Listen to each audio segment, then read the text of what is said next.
वसीम, इस कैमरा को इस तरफ कर सकते हो थोड़ा सा? अच्छा रेंज एक काम करें, अब है इसकी पूरी यहाँ तक ही, बस ठीक है।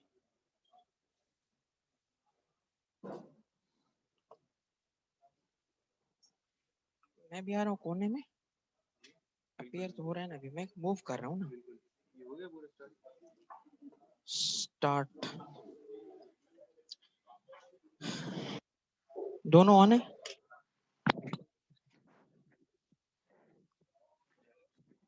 चेक करें।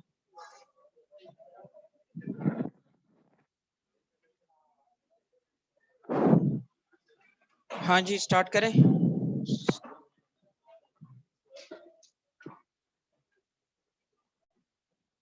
जी अस्सलाम वालेकुम।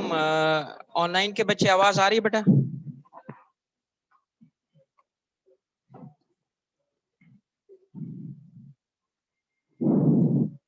इसको स्टार्ट करें।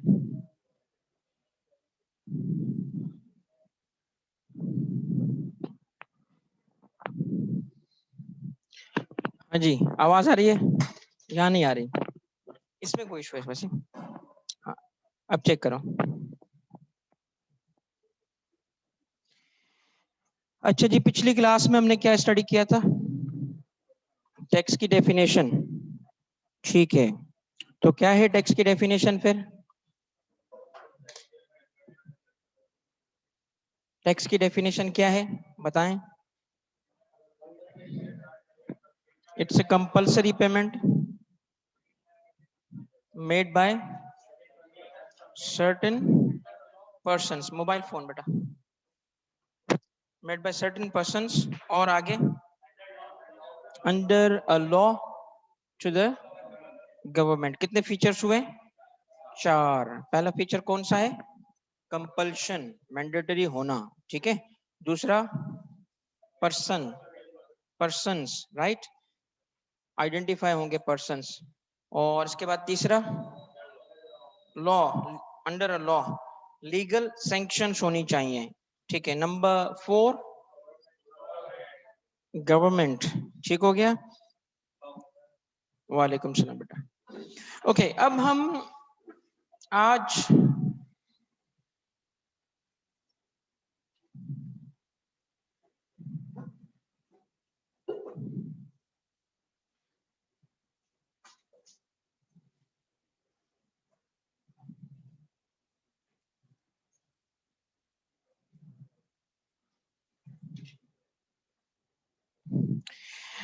हम इनकम टैक्स ऑर्डिनेंस 2001 जो लॉ है जिसने टैक्स इंपोज किया, कौन सा टैक्स इंपोज किया? इनकम टैक्स इंपोज किया, राइट। पिछली क्लास में मैंने आपको बताया था कि सिलेबस के मुताबिक 100 मार्क्स का पेपर होगा और कितने कंपोनेंट्स हैं? 3 component. 1 income tax, number 2 sales tax and number 3 introduction. Introductory कुछ टॉपिक्स हैं। अब इंट्रोडक्टरी टॉपिक्स चूंकि थ्योरी है वो हम एंड में पढ़ते हैं। हम लॉ से स्टार्ट करेंगे और चूंकि सबसे बड़ा कंपोनेंट इनकम टैक्स है इस वजह से उससे स्टार्ट करेंगे। 65 मार्क्स का कंपोनेंट है और बहुत लेंदी लॉ है, इसमें टाइम लग जाता है। इनकम टैक्स ऑर्डिनेंस ने जिस टैक्स को इंपोज किया उस टैक्स को क्या कहते हैं? इनकम टैक्स ऑर्डिनेंस ने जो टैक्स इंपोज किया उसको क्या कहेंगे? Income tax. Sales tax act ने जिस टैक्स को इंपोज किया उसको क्या कहेंगे? सिर्फ सेल्स टैक्स, जीएसटी नहीं, जनरल सेल्स टैक्स नहीं। ठीक है, तो 2 टैक्सेस हम स्टडी करेंगे।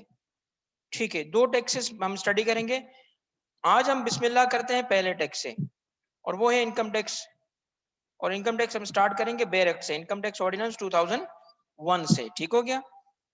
अच्छा, अब आप मुझे बताएं कि किसी भी जब बेयर एक्ट को हम स्टडी कर रहे हैं तो उस बेयर एक्ट की एक अरेंजमेंट होती है, उसको ऐसे अरेंज किया जाता है ताकि लॉ की रेफरेंसिंग इजी हो, इजी टू फाइंड आउट हो, आसानी से आप उस लॉ तक पहुंच सकें। करेक्ट। इनकम टैक्स ऑर्डिनेंस में लॉ को जो अरेंज किया गया है वो अरेंज किया गया है चैप्टर्स में। चैप्टर्स को नहीं मैंने कर दिए, जनरल कर दिए, चेक कर लो। ठीक है, ओके। Thank you. तो हमने इनकम टैक्स ऑर्डिनेंस की जो अरेंजमेंट है वो चैप्टर्स को डिवीजन को पार्ट्स, और पार्ट्स के बाद आते हैं सेक्शंस। तो ये जो चैप्टर्स, डिवीजन, पार्ट्स, इसको इग्नोर कर दें, ये इररिलेवेंट है, ठीक है। असल रेफरेंसिंग क्या है? Sections, subsections. तो इनकम टैक्स ऑर्डिनेंस में सेक्शंस दो किस्म के हैं, ना सिर्फ इनकम टैक्स ऑर्डिनेंस में बल्कि हर टैक्स लॉ में, टैक्स स्टैट्यूट सेक्शंस कितने किस्म के हैं? दो। अच्छा, ये सेक्शंस क्यों हैं? हर पैराग्राफ को, हर सब पैराग्राफ को नंबर क्यों किया गया है? क्या जरूरत है? आप लिख दें नॉवेल की तरह, सारा लॉ लिखा हो, कोई नंबरिंग की जरूरत ही नहीं है। तो फिर ढूंढेंगे कैसे, रेफरेंस कैसे करेंगे? किसी दोस्त से नाराजगी होती है, क्या बोलते हैं उसको हम?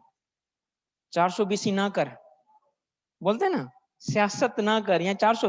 What is 420? What is 420?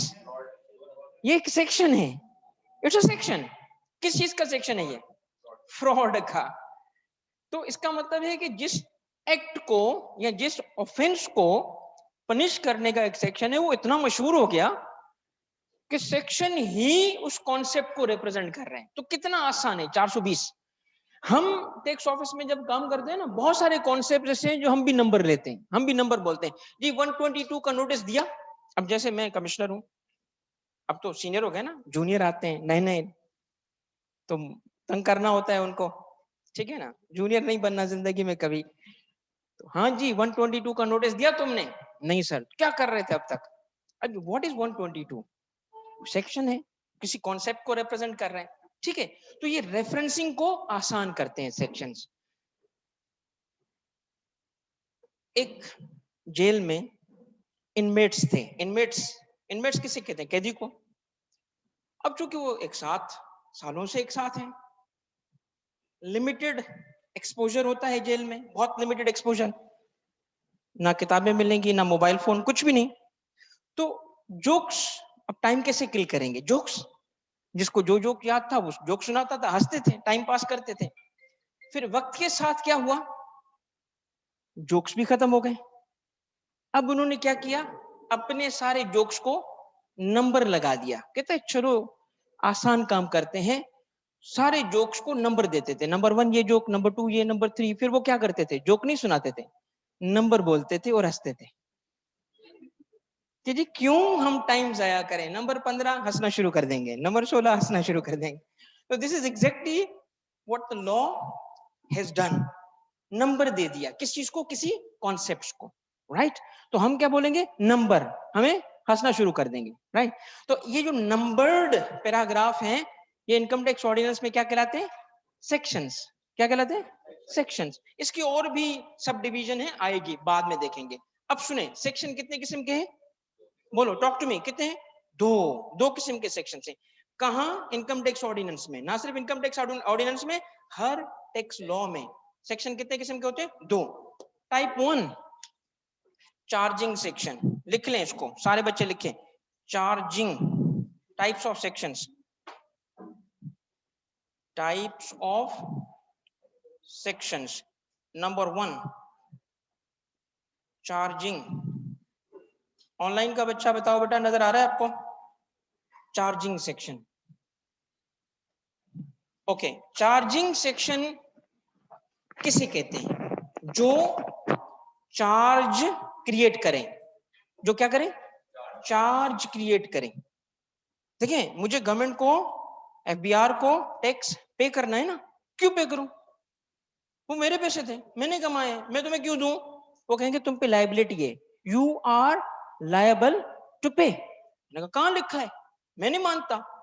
तुम्हारे मानने से थोड़ी होगा, तेरे अगेंस्ट कानून ने चार्ज क्रिएट किया हुआ है। समझ आ रहा है? चार्जिंग सेक्शन का चार्ज क्रिएट किया हुआ है, कानून ने कहा है तुम्हें देने पड़ेंगे। तो टैक्स लॉ में जो जान है, जो रूह है टैक्स लॉ की, बताओ क्या है? मैं तो नहीं बताऊंगा, मैं नहीं बोलूंगा, तुमने बोलना है। क्या? Charging section. क्यों? क्योंकि वो क्या क्रिएट करता है? चार्ज क्रिएट करता है। चार्जिंग सेक्शन 3 काम करता है। कितने काम करता है बोलो? 3। नंबर 1, टेक्स्ट को, जिस टेक्स्ट को वो चार्ज जिसका क्रिएट कर रहा है, in other words charging section उस टेक्स्ट को इंपोज कर रहा होता है। लिख लें ये लफ्ज, क्या कर रहा होता है? इंपोज कर रहा होता है। तो जिस टेक्स्ट को वो इंपोज कर रहा होता है उसका क्या बताएगा? नाम।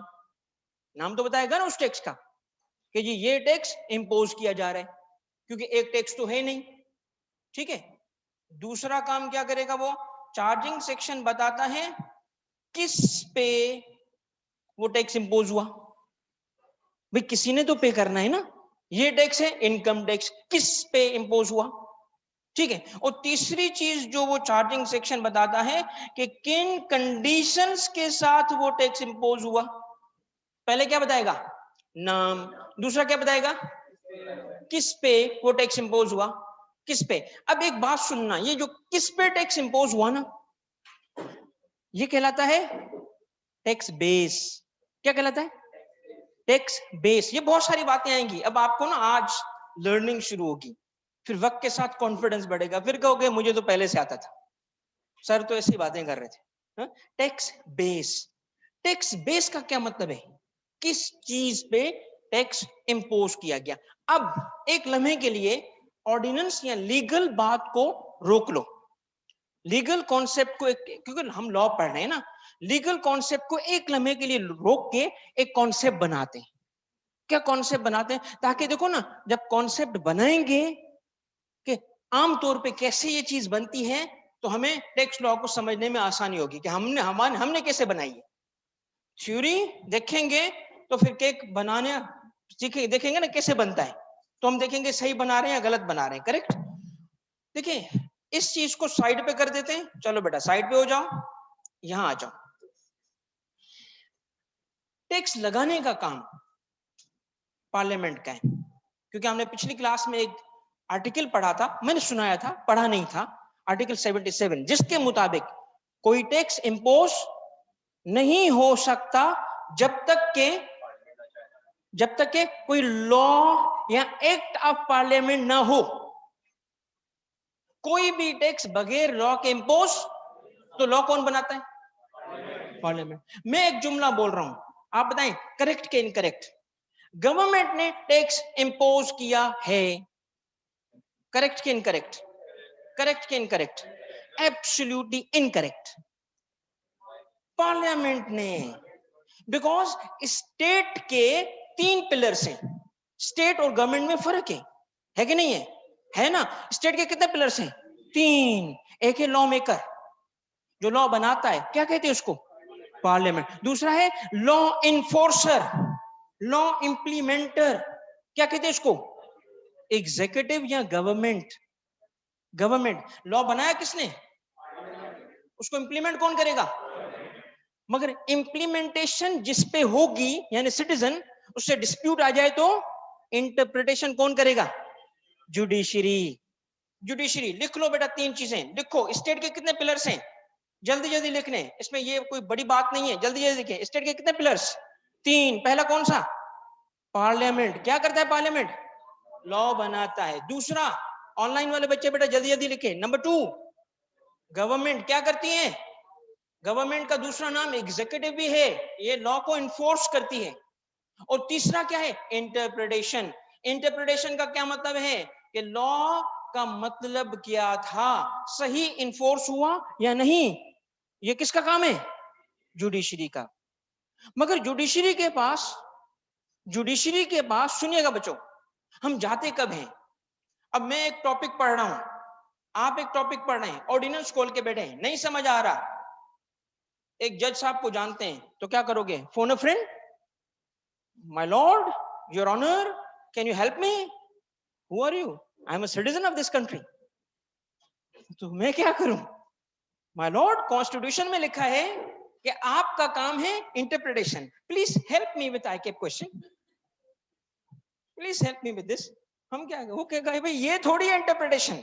इंटरप्रिटेशन का मतलब टीचिंग थोड़ी है, इंटरप्रिटेशन का मतलब है डिस्प्यूट रेजोल्यूशन।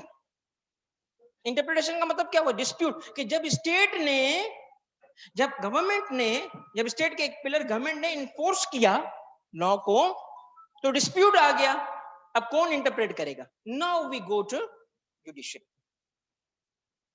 किस लॉ की हम बात कर रहे हैं बताओ? टैक्स लॉ की, इनकम टैक्स ऑर्डिनेंस की। इन्फोर्स करेगी गवर्नमेंट। गवर्नमेंट का कौन सा इदारा? एफबीआर। क्या है FBR? Federal board of revenue. FBR इसको इंप्लीमेंट करेगा। इंप्लीमेंटेशन में अगर डिस्प्यूट आ जाए, मसलन एक बात सुनो, आपका फादर क्या करते हैं? ओनर है, बिजनेसमैन। कोई सैलरीड है कि नहीं? सारे बिजनेसमैन के बच्चे भाई, कोई सैलरीड गरीब बच्चा है मेरे जैसा? कोई सैलरीड, किसी का फादर है सैलरी कमाते हैं? ओके, इनके वाले साहब सैलरी से इनकम, सैलरी इज इनकम, उस पर टैक्स है? उनसे पूछना, वो बड़े दुख शेयर करेंगे, यार हमें तो सारा टैक्स में चला जाता है, जो कमाते हैं टैक्स में, चांस ही नहीं मिलता ना टैक्स ना देने का, एट सोर्स टैक्स डिडक्ट हो जाता है। तो सपोज करो कि इनके एम्प्लॉयर ने एक गिफ्ट दिया, गिफ्ट दिया, क्या गिफ्ट में? एक एसेट दे दिया, चलो भाई ये लो 2 लाख रुपए का लैपटॉप तुम्हारा हुआ, गिफ्ट दिया ना। एफबीआर को पता चल गया। अच्छा जी, एफबीआर को कैसे पता चला? उसने इस गिफ्ट को अपने अकाउंट्स में एज एक्सपेंस बुक किया, एक्सपेंस बुक किया। एफबीआर ने पूछा कहां गए पैसे? कहता है जी गिफ्ट दिया। तो एफबीआर कहता है रेसिपिएंट से, तुम्हारी सैलरी है, ये तुम्हारी सैलरी है। रेसिपिएंट क्या बोलेगा? कहां की सैलरी? ये तो गिफ्ट है, ये सैलरी थोड़ी, ये तो गिफ्ट है। क्या आ गया? डिस्प्यूट। डिस्प्यूट। एफबीआर ने कहा नहीं सैलरी है, टैक्स लगा दिया। कहां जाएंगे इनके पापा? ओके मिलॉर्ड, अब आएगा योर ऑनर, मिलॉर्ड, अब उधर जाएंगे। बात समझ आई? कितने पिलर से बेटा? कौन से? पार्लियामेंट क्या करती है? दूसरे पिलर का नाम क्या करती है? जिस लॉ को हम पढ़ेंगे वो कौन, उसका इदारे का नाम क्या है? वो गवर्नमेंट का कौन सा इदारा है? एफबीआर। तीसरा काम किसका? और वो काम क्या है? वो है इंटरप्रिटेशन। क्या मतलब इंटरप्रिटेशन का? ठीक है, ये थोड़ा लेमन में हमने कुछ कॉन्सेप्ट डिस्कस किए। क्यों किए? इसलिए किए कि हम जिस कॉन्सेप्ट को डिस्कस कर रहे थे वो ये था कि टैक्स इंपोज नहीं हो सकता जब तक के लॉ ना हो। और लॉ कौन बनाता है? पार्लियामेंट। तो मैंने सवाल पूछा था, अब जवाब दो, क्या ये जुमला करेक्ट है कि गवर्नमेंट ने टैक्स लगा दिया? भाई गवर्नमेंट टैक्स लगाने का बिल जरूर पेश करता है, बिल पेश गवर्नमेंट ही करती है। अपोजिशन ने आज तक कोई बिल नहीं टैक्स लगाने का पेश किया, अपोजिशन नहीं पेश। हालांकि कोई भी कोई बिल पेश कर सकता है, कोई भी मेंबर आके बोल सकता है ये टैक्स लगाओ, मगर अपोजिशन क्यों लगाएगी? अपोजिशन तो कहती है टैक्स खत्म करो, सारे खत्म करो, ताकि हमें वोट मिले, हम आए हुकूमत में। तो हुकूमत ही होती है जो टैक्स लगाने का बिल पेश करते हैं, मगर टैक्स लगाने का काम नहीं करते। काम कौन करेगा? क्योंकि कॉन्स्टिट्यूशन ऑफ पाकिस्तान कहता है। सही हो गई बात? अब जब पार्लियामेंट कोई टैक्स लगाती है तो टैक्स के इसेंशियल कंपोनेंट्स तो उसको पता होने चाहिए ना, कि टैक्स लगाते वक्त कौन कौन सी चीजें जरूरी हैं। सबसे पहले जरूरी है मेरे बच्चों बेस, ये आइडेंटिफाई करना कि टैक्स किस चीज पे लग रहा है, किस चीज पे लग रहा है। अब टैक्स बेस पर्सन हो सकता है, पर्सन इंसान पे भी टैक्स लग सकता है। टैक्स बेस प्रॉपर्टी भी हो सकती है। टैक्स बेस लिख लो, लिख क्यों नहीं रहे? लिख लो भाई, ठीक है। नंबर 1 क्या था? किस पे टैक्स लग सकता है बेटा? हजरत इंसान पे। नंबर 2 किस पे? प्रॉपर्टी पे। Number 3 transaction. ट्रांजैक्शन यानी बेसिस ऑफ टैक्स एक नहीं है, मल्टीपल है। भाई बेसिस ऑफ टैक्स क्या है? At the end of the day transaction पे भी टैक्स लग सकता है। देखें, पर्सन पे टैक्स लगा, पर्सन उसका बेस बना, ठीक है, पर्सन उसका बेस बना। दूसरा, प्रॉपर्टी पे टैक्स लगा, प्रॉपर्टी उसका बेस बना। जिस जिसके पास बड़ा घर है ना, या कमर्शियल एरिया की कोई दुकान है, प्रॉपर्टी टैक्स का नाम सुना होगा आपने, ठीक है। ये किस पे टैक्स लग रहा है? प्रॉपर्टी पे। तीसरा क्या है? ट्रांजैक्शन पे टैक्स। बेस क्या है? जैसे सेल्स टैक्स किस पे लगा? सेल पे, सेल पे। अब सुनो मेरे बच्चों, चाहे वो पर्सन पे हो जैसे इनकम टैक्स, चाहे वो प्रॉपर्टी पे हो जैसे प्रॉपर्टी टैक्स, चाहे वो ट्रांजैक्शन पे हो जैसे सेल्स टैक्स, मगर देगा तो इंसान ही ना। ये नहीं है कि प्रॉपर्टी से कहेंगे क्योंकि टैक्स प्रॉपर्टी पे लगा, जहां प्रॉपर्टी से ले, मैं नहीं देता। दुकान पे ना दुकान से ले, मैं तो नहीं दूंगा टैक्स। तो टैक्स देना बंदे ने ही है। ठीक है, अब इसकी मिसाल समझने कैसे। एक घर है बहुत बड़ा, एरिया उसका बड़ा था, रेजिडेंशियल एरिया था, कमर्शियल एरिया था, उस पर टैक्स बनता था, मगर वो खाली है, खाली, कोई उसका यूज नहीं है, मगर प्रॉपर्टी टैक्स लॉ के मुताबिक उस पर टैक्स बन रहा है। 3 साल बाद एक बंदा उसमें रहता है या बिजनेस शुरू करता है, 3 साल का टैक्स का बिल आ गया उसके पास, टैक्स दो। वो क्या कहेगा? भाई ये मैं नहीं दूंगा, मैंने तो यूज ही नहीं किया। उसे क्या कहा जाएगा? तुम पे थोड़ी है कि तुम टैक्स दोगे। टैक्स किस पे था? वो तो थी ना, वो तो थी ना, तो टैक्स बहरहाल देना पड़ेगा। टैक्स बेस का मतलब क्या है? बताओ बताओ, टैक्स बेस का मतलब क्या है? किस चीज पे टैक्स लगाया जाए? कितनी चीजों पे टैक्स लगाया जा सकता है बताएं? जनरली क्लासिफिकेशन में 3 है। वैसे तो इमेजिनेशन, जितनी बड़ी इमेजिनेशन उतने बड़े बेसिस, ठीक है ना, हर किस्म को कुछ भी टैक्स लग सकता है, मगर क्लासिफाई अगर करें तो मेजर क्लासिफिकेशन कितनी है? 3। कौन सी? पर्सन, प्रॉपर्टी और ट्रांजैक्शन, राइट। तो बेस के बाद बेस आइडेंटिफाई करना पड़ेगा। उसके बाद दूसरी चीज क्या आती है? बेस के बाद दूसरी चीज आती है वैल्यू। वैल्यू, भाई बेस तो था पर्सन, बेस तो था प्रॉपर्टी, बेस तो था ट्रांजैक्शन, मगर टैक्स किस अमाउंट में लगा? मसलन इनकम टैक्स है, किस पे लगेगा? किस पे लगेगा? नहीं नहीं नहीं, किस? बेस तो बताओ ना। बेस क्या? इनकम, पर्सन की इनकम, सैलरी नहीं, इनकम, कोई भी income, business income, capital gain income, income ना। कौन सी इनकम? ग्रॉस या नेट? ये तो कैसे बोल सकते हो? ग्रॉस में लगेगा। तो इसका मतलब है ये मुझे this is music to me, different different जवाब आ रहे हैं ना, अच्छा लग रहा है, अच्छा लग रहा है कि तुम सोच रहे हो। ठीक है भाई, अभी पढ़ाई नहीं है, कैसे पता? ग्रास नेट पे कैसे पता चलेगा? You can't answer it correctly, तुम्हें नहीं पता होगा। सुनो मेरे बच्चों, सुनो सुनो सुनो, इसका मतलब है चाहे ग्रॉस पे हो चाहे नेट पे हो, लॉ बनाने वाले को तो बताना पड़ेगा ना। लॉ बनाने वाला तो बताएगा ना। क्या बताएगा? पहली चीज क्या बताएगा? किस पे लगा, फिर क्या बताएगा? वैल्यू बताएगा। समझ रहे हो? अब इसका मतलब है बेस से पता चलता है किस चीज पे टैक्स लगा, और वैल्यू से पता चलता है किस अमाउंट पे टैक्स लगा। ठीक है, यहां होम या व्हाट। अब आती है तीसरी चीज। मैं ड्राइंग बड़ी अच्छी करता हूं, लाइंस बहुत क्लियर होती है मेरी, ठीक है ना, इस पे नहीं जाना, फखर नहीं किया कभी इस चीज पे।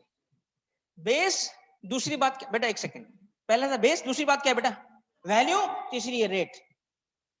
ये है 3 इसेंशियल्स ऑफ टैक्सेशन। टैक्सेशन के 3 इसेंशियल्स हैं जिसके बगैर टैक्स एग्जिस्ट ही नहीं कर सकता। भाई बेस बता दिया, इनकम बन गए, तेरी इनकम पे टैक्स है।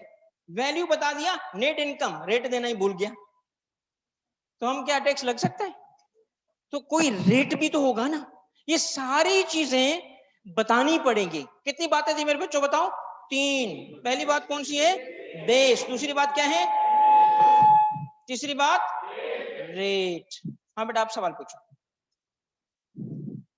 ठीक है, यहां जिस टॉपिक पे हम बात कर रहे थे वापस आ गए उस पे। किस बात पे हम बात कर रहे थे? चार्जिंग सेक्शन पे।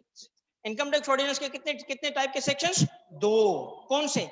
Charging section. दूसरे तक पहुंचे नहीं है, बताया नहीं है। अब हम चार्जिंग पे बात करें।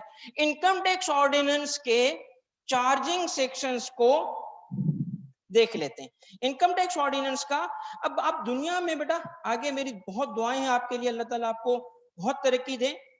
बाकी कंट्रीज में जाओ, और चूंकि स्टूडेंट्स हैं ना पास के, देखते हैं कोई किधर है कोई किधर है, उनमें से बहुत सारे स्टूडेंट्स हैं वो बाद में भी जब राब्ता करते हैं तो एक चीज बताते हैं कि सर आपने जो टेक्निक सिखाई ना, तो लोकल लॉज भी हमें डराते नहीं है। अभी हमें डर नहीं लगता लॉ से, हमें पता है कैसे नेविगेट करना है। लॉ लॉ है ना, मुझे दे दो, किसी भी मुल्क का लॉ दे दो, मैं पहुंच जाऊंगा कि उसको पढ़ना कैसे। तो कभी भी टेक्स्ट लॉ उठाओगे पहले क्या ढूंढोगे? पहले क्या उठा? Charging section. अगर खुद नहीं पता उस मुल्क के किसी बंदे से, पहले क्या पूछोगे? Where is the charging section?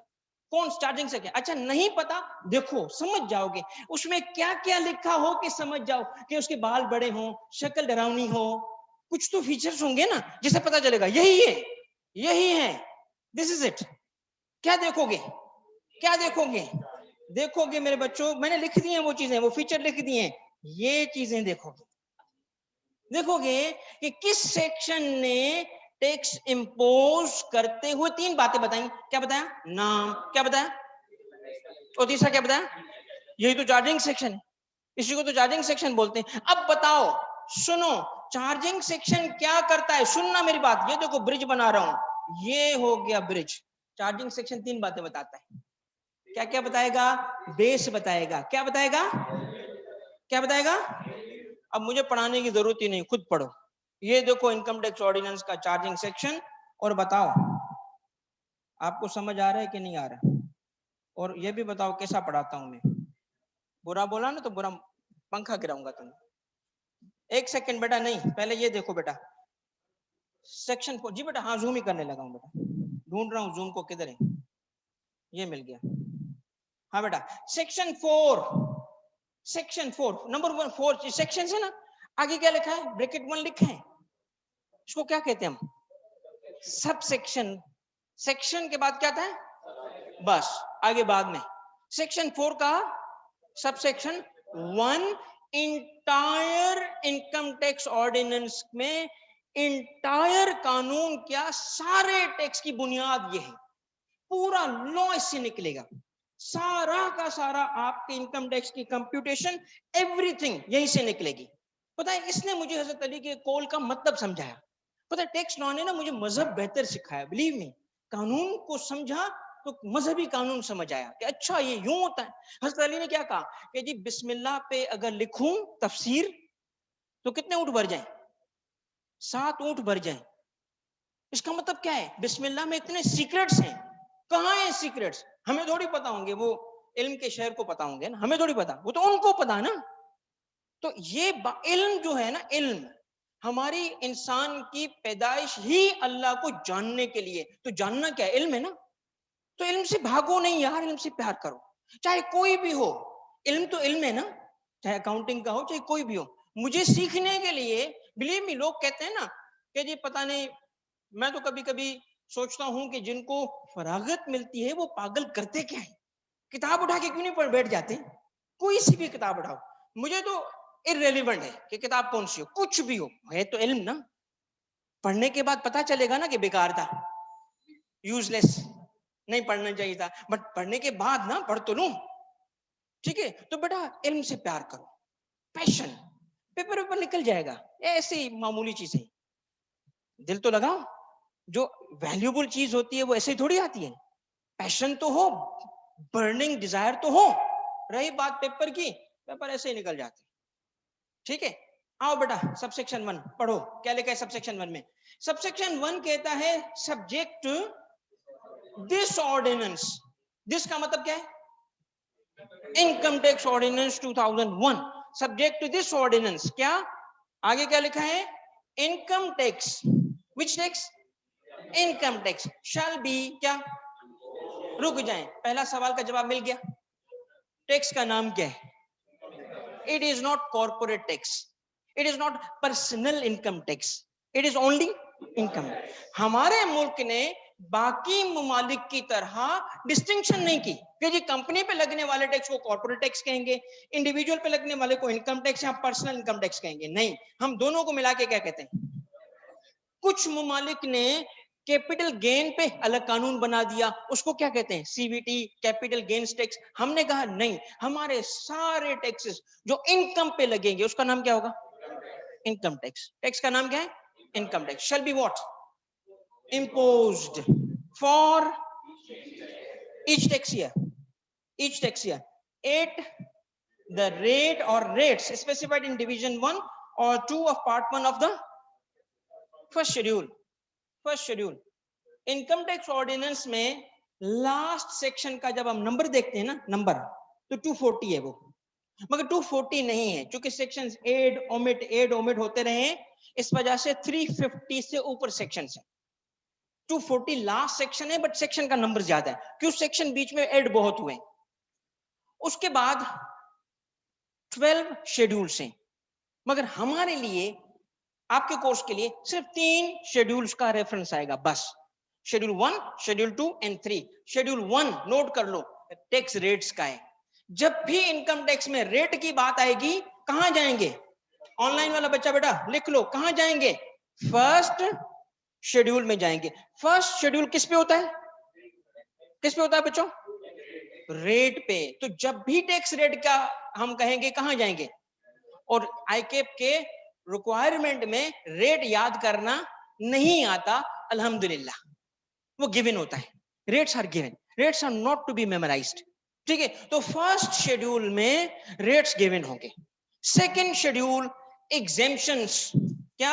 Exemptions. Exemption किसको कहते हैं? वो इनकम जो टैक्सेबल नहीं है, जिस पर टैक्स नहीं लगाना। टैक्सेबल इनकम का ऑपोजिट क्या? Exempt income. कहां लिस्टेड होगी? एग्जेम्पशंस कहां लिस्टेड होगी? Second schedule. Third schedule depreciation rates. Third schedule depreciation rates, ठीक है? कितने शेड्यूल्स बताया मैंने? 3। पहला कौन सा? रेट का। दूसरा किसका? एग्जेम्पशन का। तीसरा किसका? डेप्रिसिएशन रेट्स का। डेप्रिसिएशन के भी रेट्स है ना टैक्स के, टैक्स अपने डेप्रिसिएशन रेट से प्रिस्क्राइब किए हुए रेट्स हैं। वापस आ जाओ चार्जिंग सेक्शन पे। चार्जिंग सेक्शन क्या कहता है? चार्जिंग सेक्शन कहता है कि subject to this ordinance income tax shall be imposed for each tax year at the rate or rates specified in division 1 and 2 part 1 of the which schedule? First schedule. Is the case may be on what? On whom? On whom? एक second बेटा, on whom? On, हो गया personal tax, हो गया person पे tax, on every person, मगर कौन सा? Who has taxable income for the year. Conditions, conditions हैं। अब मैं आपसे पूछता हूं, टैक्स का नाम क्या है? किस पे लगा? कौन से पर्सन? ना सिर्फ ये कि उसके पास टैक्सेबल इनकम हो, बल्कि एक ईयर भी गुजर चुका हो और रेट भी मौजूद हो। तो कितनी कंडीशंस हो गई? 3। एक सेकंड देना बेटा, बस मैं इसको कनेक्ट करके। इसका मतलब हुआ कि हमारे चार्जिंग सेक्शन 4 ने जो इनकम टैक्स की बिल्डिंग बनाई, वो कुछ इस तरह है, कुछ इस तरह है। यहां से बेटा निकलता है आपका सारा कोर्स, और आप हिम्मत करो, अगर हिम्मत करो, थोड़ा साथ दो, मैं आपको सारा इनकम टैक्स ऑर्डिनेंस नहीं, सारा कोर्स फ्लो चार्ट्स में करके दे दूंगा। और बताओ, माइंड मैप्स बना दूंगा। क्यों? अगर इनकम टैक्स ऑर्डिनेंस लॉ है, कंप्यूटेशन है, तो प्रोसीजर है ना, और procedure can be converted into steps, तो स्टेप्स का फ्लो चार्ट बन जाएगा। इंटायर इनकम टैक्स ऑर्डिनेंस को हम रिड्यूस कर सकते हैं। जो आपका कोर्स है ना डराने वाला, वो डराएगा नहीं, हम डराएंगे उसको, रिड्यूस कर सकते हैं। तो कॉन्सेप्ट बिल्डिंग पे बेटा तवज्जो करो। यही चीज जो मैं अभी आपको जिस तरीके से लेके आया ना सेक्शन पे, अब समझ आना शुरू हो गया आपको। तो चार्जिंग सेक्शन ने क्या कहा? 4 की कॉन्सेप्ट्स आने वाले। इंटायर इनकम टैक्स की जो बिल्डिंग है उसकी 4 दीवारें, 4 दीवारें, और 4 दीवारें कहां से आएंगी? उसके बुनियादी सेक्शन से आएंगी, चार्जिंग सेक्शन से आएंगी। वो 4 दीवारें उसके 4 की कॉन्सेप्ट्स हैं। मैं उसको क्या बोलता हूं? 4 की कॉन्सेप्ट्स। सबसे पहले आया पर्सन। इंटायर ये कोर्स निकल रहा है सारा पर्सन। बात सही लिखी कि गलत लिखी? चार्जिंग सेक्शन ने कहा कि पर्सन पे टैक्स है, कहा ना। दूसरा क्या कहा? पर्सन कौन सा? जिसके पास क्या हो? Taxable income. सही बात। उसके बाद तीसरी क्या कहा? कि कितने ड्यूरेशन की, कितने ड्यूरेशन की। जैसे अकाउंटिंग में इनकम कैलकुलेट करते हो तो पीरियड होना चाहिए कि नहीं होना चाहिए? होना चाहिए ना, क्योंकि income in respect of a period calculate होती है, एज ऑन अ डे नहीं कैलकुलेट करोगे इनकम की, इनकम को कैलकुलेट करोगे फॉर अ पीरियड। तो टैक्स इनकम जो टैक्स पर्पस के लिए इनकम होगी उसका भी तो कोई अकाउंटिंग ईयर होगा ना, what do we call it, tax year, उसको हम क्या कहते हैं, टैक्स ईयर। ठीक है, मेरी स्पेलिंग पे कभी नहीं जाना बेटा, मैं शॉर्टकट्स भी लिखता हूँ, टैक्स में TX नहीं है, TAX है, आपने पूरी बात लिखनी है। और आखिरी चीज क्या है कि जब मेरे पास पर्सन हूं, पहले मुझे साबित करना पड़ेगा कि मैं इंसान हूं, हो गया साबित, हाँ जी इंसान है, बिल्कुल सही है। उसके बाद क्या साबित करना पड़ेगा, मेरे पास टैक्सेबल इनकम भी है, फिर बात आगे बढ़ेगी। फिर कितने ड्यूरेशन की, सपोज कर लो FBR को कहीं से एविडेंस मिल जाता है कि मैं इंसान हूं और इंसान पर्सन है, तो पर्सन होने की वजह से एक रिक्वायरमेंट पूरी हो गई, उनको पता चल गया मेरे पास टैक्सेबल इनकम है, मेरे पास है टैक्स दो, मैं नहीं दूंगा, बनती ही नहीं है, टैक्स बनती ही नहीं है, क्यों, कहता है आज तुमने इतने लाख रुपए कमाए, टैक्स नहीं दोगे, मैंने कहा आज थोड़ी दूंगा, सबर तो करो, 1 साल तो गुजरने दो, क्योंकि इनकम डे पे नहीं, अगर डे पे टैक्स लग रहा होता ना तो सारा जो कराची या सारा शहर होता ना रोज दफ्तर से निकलता, टैक्स ऑफिस का चक्कर लगाता, वहां पे पैसे जमा करता, फिर इधर आता। ठीक है, टैक्स वाले वहां से पैसे लेते, दुबई चले जाते। आखिरी चीज क्या है, टैक्स रेट्स। अब आप लोग मुझे बताएं, सारे ऑनलाइन वाले बच्चे, घर पे आवाज आनी चाहिए, घर पे लगे पागल हो गया बच्चा, ठीक है ना, मोहल्ले वालों को लगे ये तो क्या सीए कर रहा है भाई पागल, सुनो आवाज आनी चाहिए। कितने की कॉन्सेप्ट है बेटा, 4, आपका सारा कोर्स यही 4 चीजें, सारा कोर्स बता रहा हूं मैं, चैलेंज करता हूं कोई टॉपिक इससे बाहर नहीं जाएगा, सब इसी से निकलेंगे। चार्जिंग सेक्शन से कितने कॉन्सेप्ट निकले, 4, इन चारों से सारा कोर्स निकलेगा। तो 4 कॉन्सेप्ट की कॉन्सेप्ट कौन सी हुई बेटा, पर्सन, टैक्सेबल इनकम और, ठीक है। अब एक एक पे बात होगी और फिर उसकी वजाहत होगी, कोर्स खत्म हो जाएगा। ये आपका इनकम टैक्स पर्सन डिफाइंड है, ठीक है, सेक्शन 80 में 7 एंटिटीज को पर्सन कहा गया है, अभी मैं आऊंगा उस पे, ठीक है, मैं बात करूंगा उसकी, 7 एंटिटीज को पर्सन कहा, सिर्फ ओवरव्यू दे रहा हूं so that you get to know, बहुत ज्यादा इंफॉर्मेशन इनफ्लो भी ना हो जाए, हद से ज्यादा भी। मैं एक पहली क्लास, सेकंड क्लास है, पढ़ाने की पहली क्लास है, तो मैं ज्यादा नहीं देना चाहता, थोड़ा सा एब्जॉर्ब करो, थोड़ा थोड़ा एब्जॉर्ब करो, कॉन्सेप्ट बनेंगे ना फिर देखना कैसे कवर होता है। तो पहली चीज क्या है, पर्सन।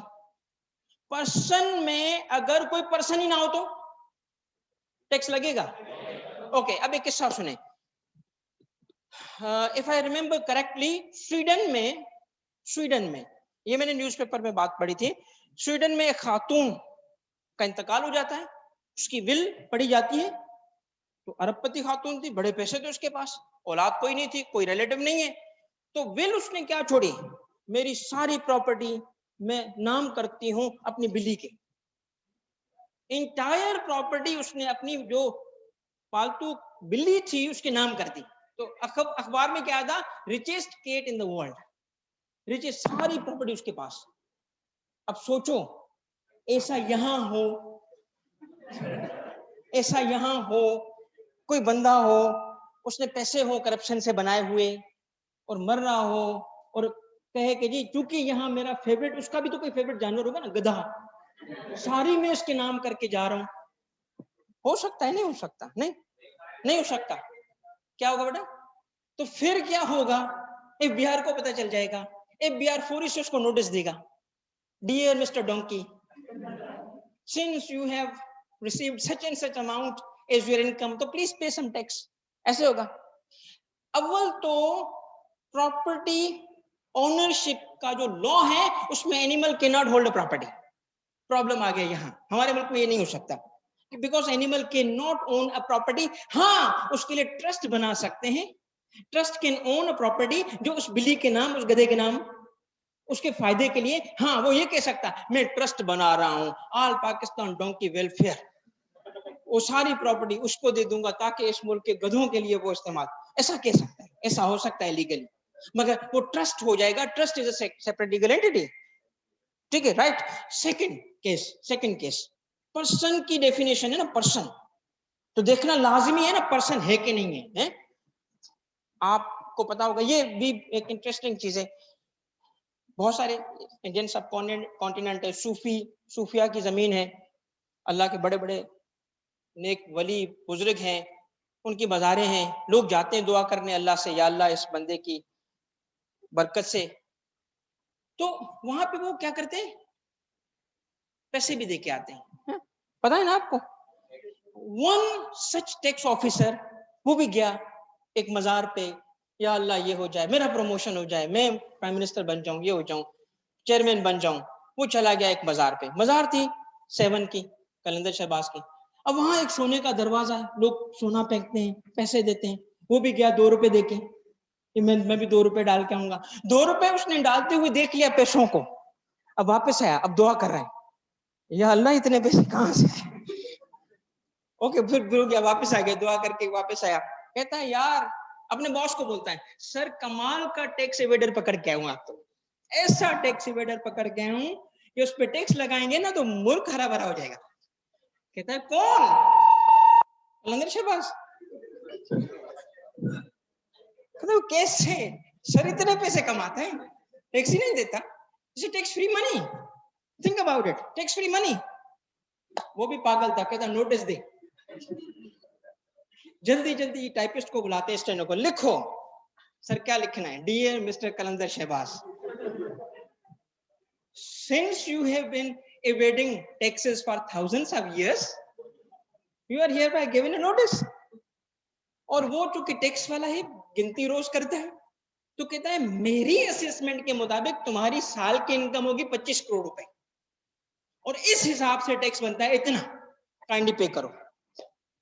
और ये नोटिस लेके कौन जाएगा, मैं तो नहीं जाऊंगा, किसको सर्व करेंगे, वहां जो लोग बैठे होंगे, ये लेंगे कलंदर शहबाज के लिए, वो कहेंगे 1 सेकंड रुक, तो जिंदा नहीं जाएगा यहां से। अब सोचें, shrine, can shrine be a person, can, why not, why not, can shrine be a person, is shrine a person, नहीं बोल रहा, no it is not, shrine is not a person, but can shrine be a person, why not, कानून की मर्जी है, कानून की मर्जी है, जो जिसको आर्टिफिशियल लीगल पर्सन चाहे तो बना दे। इंडियन इनकम टैक्स एक्ट 1961 के मुताबिक उनके श्राइन पर्सन है,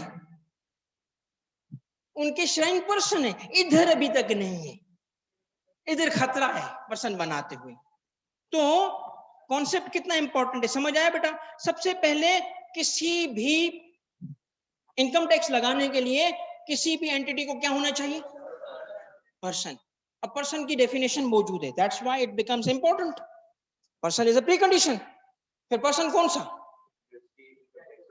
पर्सन कौन सा, जिसके पास क्या हो, तो टैक्सेबल इनकम का कॉन्सेप्ट इंपॉर्टेंट बन गया। इनकम कौन सी, तो टैक्सेबल के अगेंस्ट क्या होगा, टैक्सेबल का अपोजिट क्या होगा, हमने यूज किया है वो वर्ड एग्जेम्प्ट, एग्जेम्प्ट। तो अगर इनकम की हम क्लासिफिकेशन करेंगे, 2 किस्म की इनकम हो जाएगी, टैक्सेबल इनकम और एग्जेम्प्ट इनकम। सुनना मेरे बच्चों, एक बात सुनना इनकम से मुतालिक, every inflow is not income. Tax में इनकम का कॉन्सेप्ट इकोनॉमिक्स के और अकाउंटिंग के इनकम से थोड़ा मुख्तलिफ है।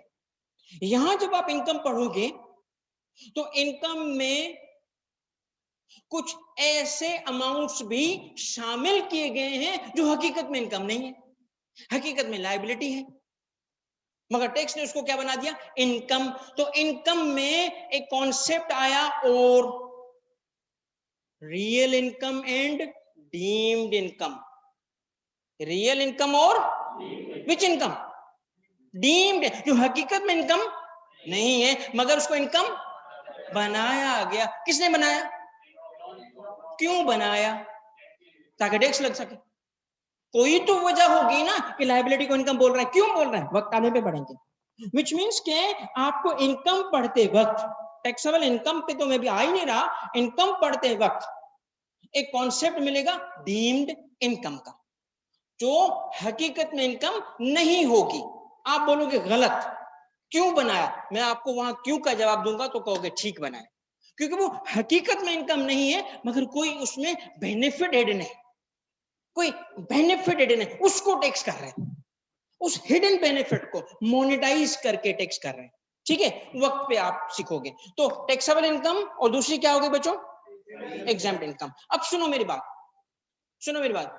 अगर एक मैं जुमला बोलूं तो उसका मतलब समझाना। जुमला क्या है? Exemption presupposes taxability. Exemption presupposes taxability.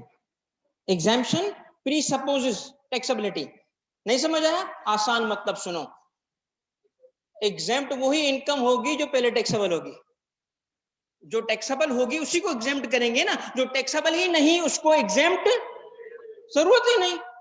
इसका मतलब हुआ कि टैक्स ना लगने की दो सूरतें होंगी, दो सूरतें होंगी टैक्स ना लगने की। या तो इनकम में ही शामिल नहीं किया, या तो इनकम में ही शामिल नहीं किया। अगर इनकम है ही नहीं तो टैक्स है ही नहीं, या इनकम में तो शामिल किया मगर एग्जेम्प्ट कर दिया। ठीक हो गई बात? तो एक फर्क करना पड़ेगा आपको एग्जेम्प्ट इनकम में और उस अमाउंट में जो इनकम में शामिल ही नहीं है। जो इनकम में शामिल नहीं है उसको एग्जेम्प्ट नहीं बोल सकते।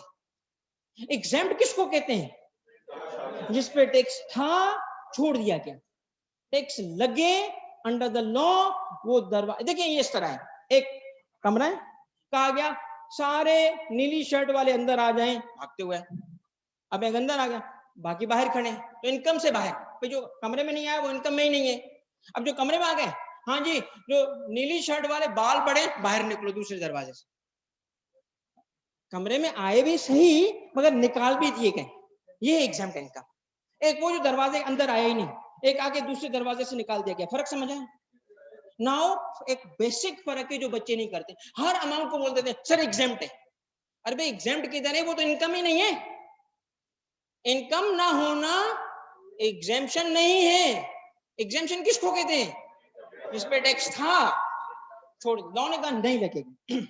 ईदी पे टैक्स होना चाहिए, छिपा पे टैक्स होना चाहिए, उनको तो पैसे देने चाहिए। तो क्या है वो? बोलो बोलो क्या है? एग्जेम्प्ट है ना। और एग्जेम्पशन हटा दे तो, एग्जेम्पशन हटा दें तो टैक्स देना पड़ेगा। आई बात समझ? तो बेटा इनकम से मुतालिक, पर्सन से मुतालिक भी डिटेल आएगी, इनकम से मुतालिक भी डिटेल आएगी। इनकम से मुतालिक जो मैं आपको बात बता रहा था, किस इनकम पे टैक्स है? टैक्सेबल इनकम पे टैक्स है। तो इनकम की कितनी किस्में हो गई? दो, टैक्सेबल इनकम और फिर मैंने एग्जेम्प्ट इनकम की वजाहत की। किसको कहते हैं एग्जेम्प्ट इनकम? वो जिस पे टैक्स था और छोड़ दिया गया। तो इसको कंपेयर किया किससे? जो इनकम ही नहीं बना, जो इनकम ही नहीं बना। अब समझ आई कुछ? चलो आगे बढ़ते हैं। सुनो बच्चों, इनकम को, टैक्सेबल इनकम को टैक्स करने के लिए एक कैलकुलेशन होती है। सारा जो आपका कोर्स होगा ना बच्चों, टैक्सेर वगैरह भी बाद में आएंगे, ये जो टैक्सेबल इनकम की आपकी ना, ये है आपका मेन सवाल। Calculate taxable income and tax liability of a person. सारी कंप्यूटेशन इसी चीज की होती है, टैक्सेबल इनकम की कैलकुलेशन की होती है। ठीक है, इनकम टैक्स ऑर्डिनेंस ने टैक्सेबल इनकम की कैलकुलेशन का एक मेथड, मैंने कहा ना सारा कोर्स में समराइज कर सकता हूं फ्लो चार्ट में, सारे कोर्स को फ्लो चार्ट में हम कन्वर्ट कर सकते हैं। टैक्सेबल इनकम को कैसे क्लासिफाई किया? सबसे पहले कहा there are 5 categories of income. Income को 5 डिफरेंट कैटेगरीज में क्लब कर दिया, क्लासिफाई कर दिया। इन 5 डिफरेंट कैटेगरीज को कहा जाता है heads of income. Heads of income क्या कहा जाता है? Heads of income.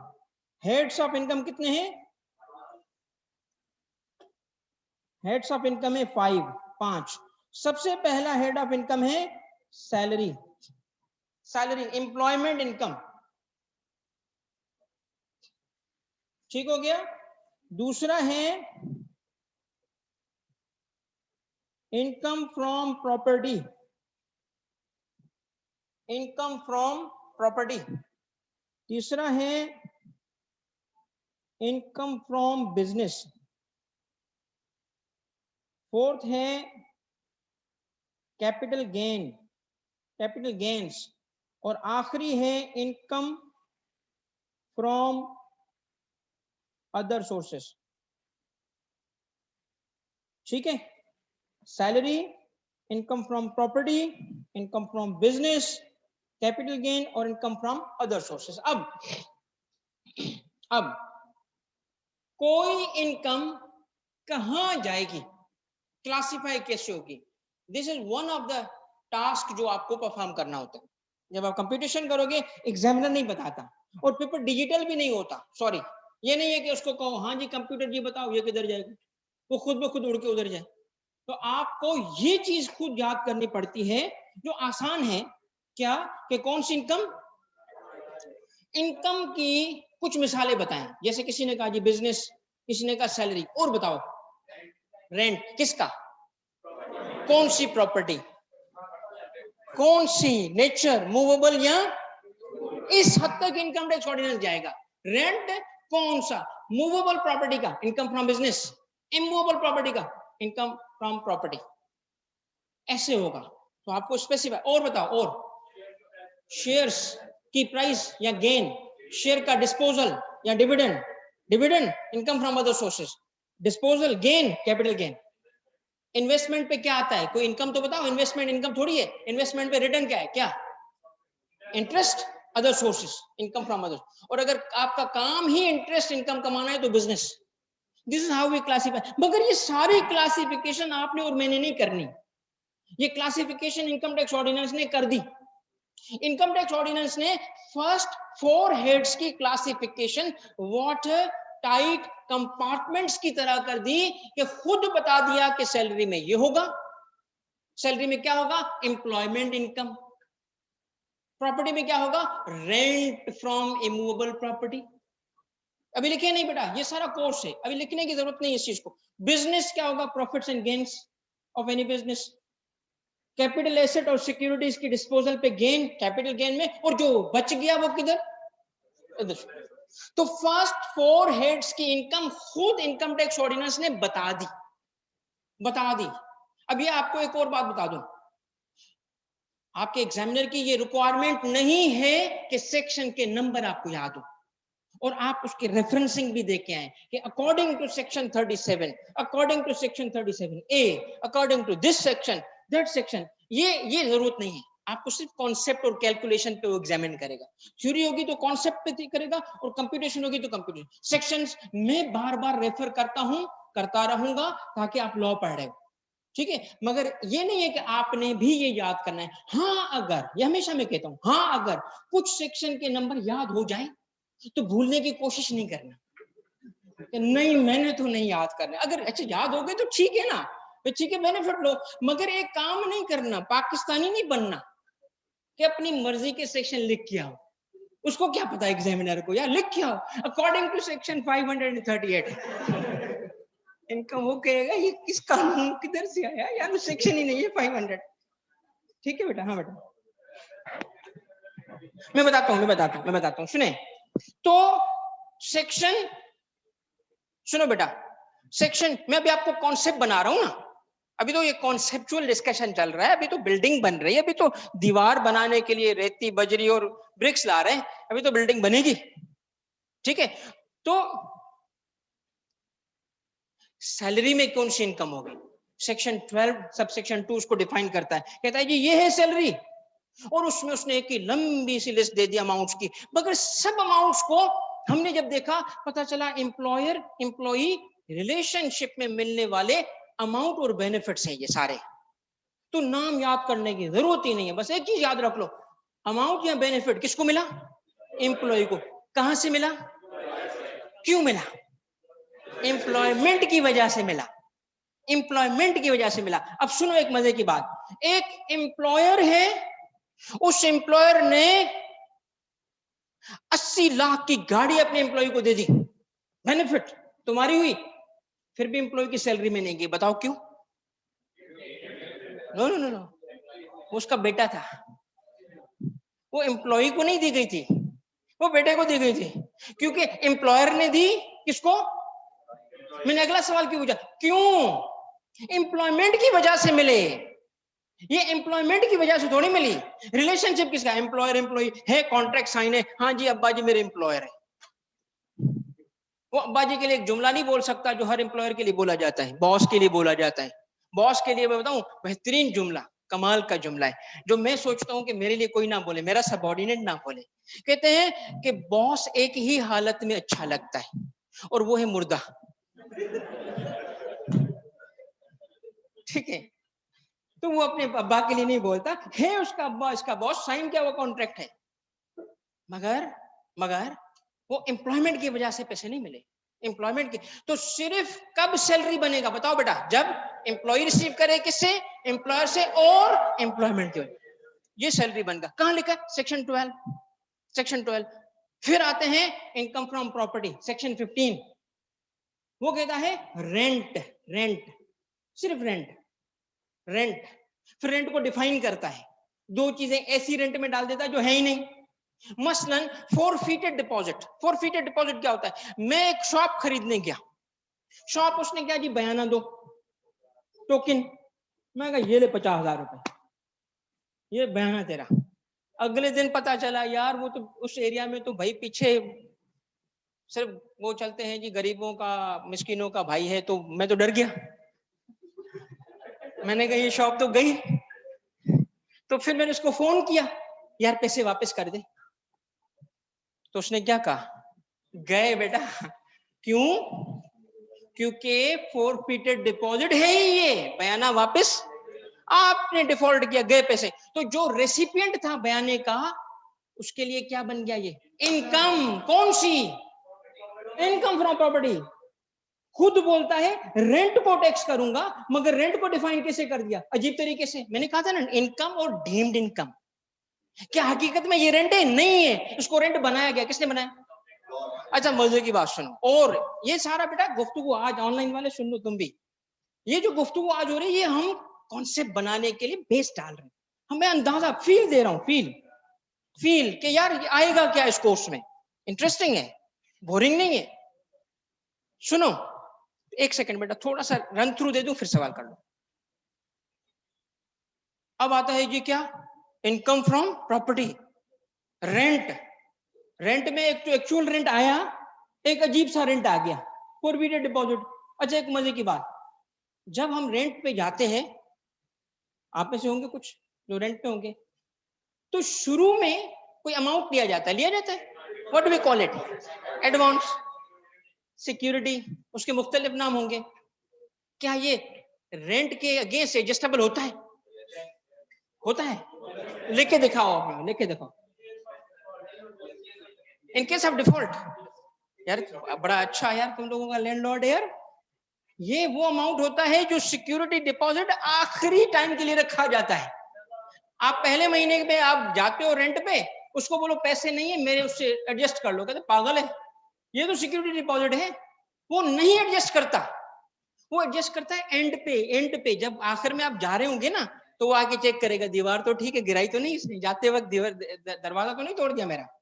वो इसके लिए रखते हैं पैसे, और आखिरी मंथ का रेंट नहीं दे इसके लिए रखते हैं। तो एडजस्टेबल। अब मजे की बात सुनो, मजे की बात सुनो। रेसिपिएंट यानी ओनर की ये लायबिलिटी है ना, लायबिलिटी, इनकम थोड़ी है उसकी। क्या है उसकी? ही हैज टू पे बैक। आप जैसा ईमानदार बंदा था, कुछ भी नुकसान नहीं दिया, सारे पैसे वापस मिलेंगे, सारे पैसे वापस मिलेंगे। क्यों? वो बेईमान है इस वजह से। ईमानदार होगा वो, चलो वो भी ईमानदार होगा, सारे पैसे मिलेंगे। तुम भी ईमानदार, वो भी, दोनों मुसलमान, पाकिस्तानी नहीं। ठीक है, सुनो क्या हुआ बच्चों, वो पैसे लायबिलिटी है उस पे। इनकम टैक्स ऑर्डिनेंस पता है क्या बोलता है? इनकम है। ये कैसे इनकम है? पागल हो गए। इनकम क्यों बोलता है दादा? ऐसे थोड़ी है, मेरे स्टूडेंट हो, ऐसे नहीं लॉ बोलता है। लॉ क्यों बोलता है? पकड़ के इधर लॉ को बोलेंगे, बोल क्यों बोल रहे हो, वो बताएगा हाँ मैं इसलिए बोल रहा हूँ, इसलिए बोल रहा हूँ। पाकिस्तानी पुलिस की तरह बोल रहा हूँ, बोलना पड़ेगा तुझे बेटा। वो इसलिए बोलता है, सुनो सुनो सुनो क्यों बोलता है, सुनो मैं रीजन भी बताऊंगा ना, ऐसे थोड़ी बोलते जाओ भाई। आइडिया दे रहा हूँ कि इट्स वेरी इंटरेस्टिंग सब्जेक्ट। आपके कॉन्सेप्ट को आखिर में ऐड करोगे, देखो कितने कॉन्सेप्ट सीख लिए एक दिन में। बेटा अगर मैं बैंक के पास जाऊं और बोलूं 10 लाख रुपए दो, 1 लाख रुपए, चलो बैंक को कहता हूँ 10 लाख रुपए, गरीब वो तो नहीं देंगे ना मुझे, कहीं टैक्स कमिश्नर इसको क्यों दें, ये तो गरीब इंसान है, इसको 2 लाख रुपए दे देंगे। मैंने बैंक से लोन लिया 2 लाख रुपए, मेरी कॉस्ट क्या होगी, बैंक को क्या पे करना पड़ेगा, देना पड़ेगा ना इंटरेस्ट, कॉस्ट है कि नहीं है पे कर रहा हूं ना उसको, 2 लाख रुपए भी लौटाऊंगा और साथ में इंटरेस्ट भी लौटाऊंगा ना उसको। यही 2 लाख रुपए मैंने अपने टेनेंट से लिए, किस लिए, टेनेंट से। उस टेनेंट से मैंने जब 2 लाख रुपए लिए अपने पास रखे, अब मैं कुछ भी ना करूं, उसको जमीन पे दबा दूं, कहीं पे भी रख दूं, मगर जब मैं उसको लौटाऊंगा, क्या लौटा रहा हूं, सिर्फ असल अमाउंट, असल अमाउंट, सोचो सोचो सोचो, असल अमाउंट, या कुछ और भी ऊपर भी दे रहा हूं, इंटरेस्ट दे रहा हूं उसको, नहीं नहीं टैक्स की बात नहीं, उसको सारे पैसे वापस करने पड़ेंगे मुझे, उसका क्या ताल्लुक टैक्स से। 1 लाख रुपए मैंने उससे लिया था, 2 लाख रुपए मैंने पेरेंट से, 2 लाख के 2 वापस करने पड़ेंगे, मैंने 2 के 2 वापस कर दिए। सोचो जब मैंने इतने साल इंटरेस्ट फ्री पैसे उससे लेके रखे तो बेनिफिट है कि नहीं है, unpaid interest is a benefit, the interest not paid to the tenant is a benefit. क्यों मुझे ये बेनिफिट मिल रहा है, किस रिलेशनशिप की वजह से मिल रहा है, बताओ किस रिलेशनशिप, टेनेंसी रिलेशनशिप, तो ये बेनिफिट है कि नहीं है, इसको मोनेटाइज करना चाहता है वो, इसको टैक्स कर रहा है, इसको टैक्स कर रहा है, अमाउंट को नहीं, अमाउंट को नहीं, अमाउंट के पीछे एक बेनिफिट को कैसे टैक्स करेगा बाद में देख लेना। मगर इंटरेस्टिंग चीज क्या बताई कि इनकम में डीम्ड इनकम आ गई, तो इनकम फ्रॉम प्रॉपर्टी में क्या टैक्स होता है बेटा, बताओ क्या टैक्स होता है, बोलो क्या टैक्स होता है, रेंट टैक्स होता है। रेंट में कितनी चीजें आ गई, अजीब सी बात है ना, असल रेंट भी आया, 2 और चीजें भी आ गई, कौन सी, फॉरफिटेड डिपॉजिट भी आ गया और नॉन एडजस्टेबल अमाउंट भी आ गया। फिर कहता है रेंट कहां से आए, इनकम फ्रॉम प्रॉपर्टी में टैक्स करना है ना, तो रेंट कहां से आए, सिर्फ एक जगह से आए, इमूवेबल प्रॉपर्टी, रेंट सिर्फ कहां से आए, सुनना, लैंड और बिल्डिंग्स। अब फर्दर डिटेल्स जब इस हेड को पढ़ेंगे, मगर आपको आइडिया मिला। बताओ सैलरी में क्या टैक्स होगा, employment income, income from property में क्या टैक्स होगा, रेंट कौन सा, फ्रॉम, लिखो रेंट फ्रॉम लैंड और बिल्डिंग।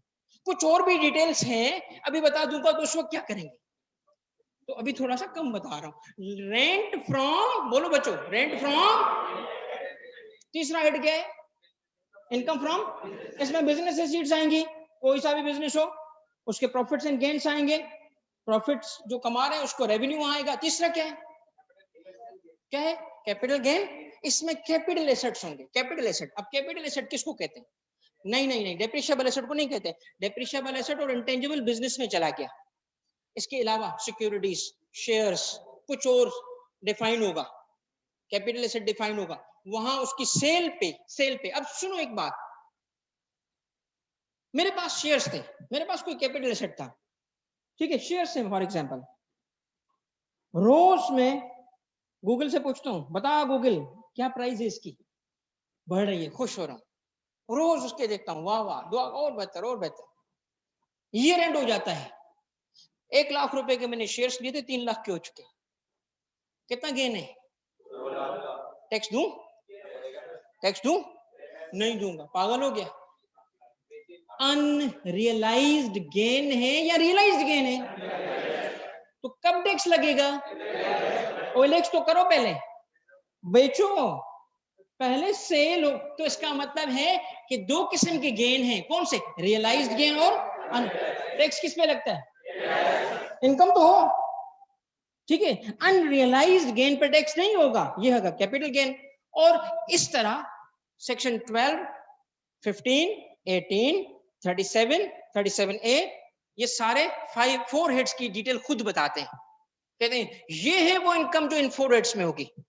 फिर आखिरी हेड क्या कहता है, मेरी बारी, हाँ बताओ, जो फर्स्ट 4 में नहीं आया वो सैलानी, इधर आओ, वो नीचे लगा हुआ, आ जाओ बैठ जाओ, वो इधर। तो जो इनकम स्पेसिफिकली फर्स्ट 4 हेड्स में कवर नहीं होगी वो कहां जाएगी, इनकम फ्रॉम अदर। तो हमने पहले समझना है हर हेड में कि कौन सी इनकम किस हेड में कवर की गई, सही है, समझ लेंगे, एग्जामिनर की क्लासिफिकेशन आएगी ना, यूं लिस्ट होगी, लिस्ट होगी इनकम्स की, समझ जाएंगे कितने हेड्स एग्जामिन हुए। ये बिजनेस इनकम है, ये सैलरी है, ये कैपिटल गेन है, आराम से क्लासिफाई हो जाए। अब 5 हेड्स में जब हम क्लासिफिकेशन करते हैं, सुनिएगा मेरे बच्चों, सारे ऑनलाइन वाले बच्चे भी तवज्जो सुन ले बेटा। इनकम कैसे कैलकुलेट होती है? इनकम किस इनकम पे टैक्स है? जो मैंने सवाल पहले किया तो किस ग्रॉस या नेट? भाई देखो, ग्रॉस इनकम को टैक्स नहीं कर सकता ना, एक्सपेंस भी तो इनकर हुए उसके लिए। ग्रॉस को टैक्स करेगा तो ये तो सेल्स टैक्स बन जाएगा। Net income is the real income. इसीलिए रूल ये है कि नेट इनकम पे टैक्स लगता है। अच्छा, प्रॉफिट कैसे कैलकुलेट करते हैं? प्रॉफिट कैलकुलेशन का फॉर्मूला क्या है? आम फॉर्मूला क्या है? प्रॉफिट को कैसे कैलकुलेट करते हैं? क्या करते हैं? इसको कोई समराइज करेगा? मैं इसको इस तरह समराइज कर दूं, रेवेन्यू माइनस एक्सपेंस, तो क्या गलत है ये? मतलब समराइज कर रहा हूं, वैसे तो ठीक है, sales, cost of sales, selling admin, फिर मगर ये रेवेन्यू माइनस एक्सपेंस लिखूं तो गलत है? नहीं। सुनो बेटा, यही फॉर्मूला है टैक्स में, सेम, लैंग्वेज डिफरेंट है, टर्मिनोलॉजी डिफरेंट है। इनकम टैक्स ऑर्डिनेंस ने जिसको रेवेन्यू बोला है ना, उसके लिए कहा है अमाउंट चार्जेबल। उसको क्या कहा है? Amount chargeable. ये चार्जेबल लफ्ज का क्या मतलब है?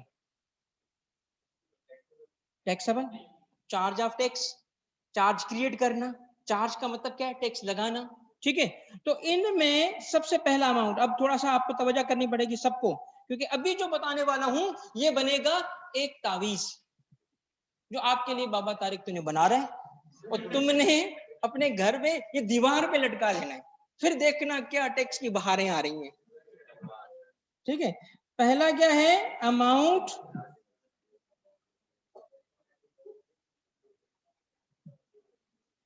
चार्जेबल। अमाउंट चार्जेबल किसको कहते हैं बच्चों, बताओ?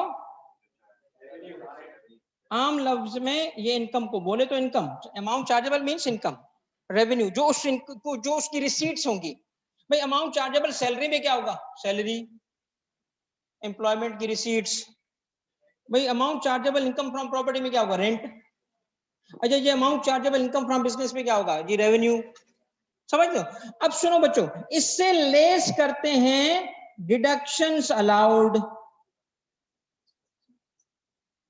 क्या लेस करते हैं? क्या लेस करते हैं? एक्सपेंसेस। मगर मैंने लफ्ज एक्सपेंस नहीं बोला, क्या बोला? क्योंकि इनकम टैक्स हो सकता है किसी ऐसी चीज को भी लेस करवा दे जो एक्सपेंस ना हो। भाई जिसको एक्सपेंस बोलते हैं उसके अलावा किसी और चीज को लेस करवा दे, मसलन इनकम फ्रॉम प्रॉपर्टी में बोलता है रिपेयर अलाउंस लेस कर लो। भाई ये रिपेयर अलाउंस क्या होता है? भाई रिपेयर अलाउंस का मतलब क्या है? रिपेयर के लिए इतना अमाउंट लेस कर लो, एक्सपेंस हुआ हो कि ना हुआ हो। तो अगर एक्सपेंस लिख देता तो नेरो हो जाता ना। एक्सपेंस नेरो या डिडक्शन नेरो? वाइडर कौन सा? डिडक्शन वाइडर या एक्सपेंस वाइडर? क्योंकि expense is one of the deductions. Expense is one of the deductions. ठीक है, मैंने इस साल कोई एसेट नहीं लिया, मैंने इस साल कोई एसेट नहीं लिया, फिर भी डेप्रिसिएशन क्लेम करता हूं। मेरा कैपिटल एक्सपेंस जीरो, मगर डिडक्शन फिर भी है क्योंकि डेप्रिसिएशन अलाउंस है। तो इसलिए अगर एक्सपेंडिचर लिख देता तो नेरो चीज आती। इनकम टैक्स ऑर्डिनेंस ने अपना एक नया लफ्ज निकाला, क्या निकाला? Deduction allowed. अब सुनो, अगर कॉन्सेप्ट बनाने के लिए, कॉन्सेप्ट बनता है ना जी, कनेक्ट करते हैं ना किसी चीज से, एग्जिस्टिंग नॉलेज से, तो उसको एक्सपेंस समझ लो अभी इस वक्त तक, मगर ये एक्सपेंस है, वाइडर है। तो अमाउंट चार्जेबल से क्या लेस करते हैं बच्चों? Deductions allowed. सुनो बच्चों, डिडक्शंस अलाउड पे अभी जब हेड्स ऑफ इनकम में आएंगे पता चलेगा। यहां नो डिडक्शन इज अलाउड। कहां नो डिडक्शन इज अलाउड?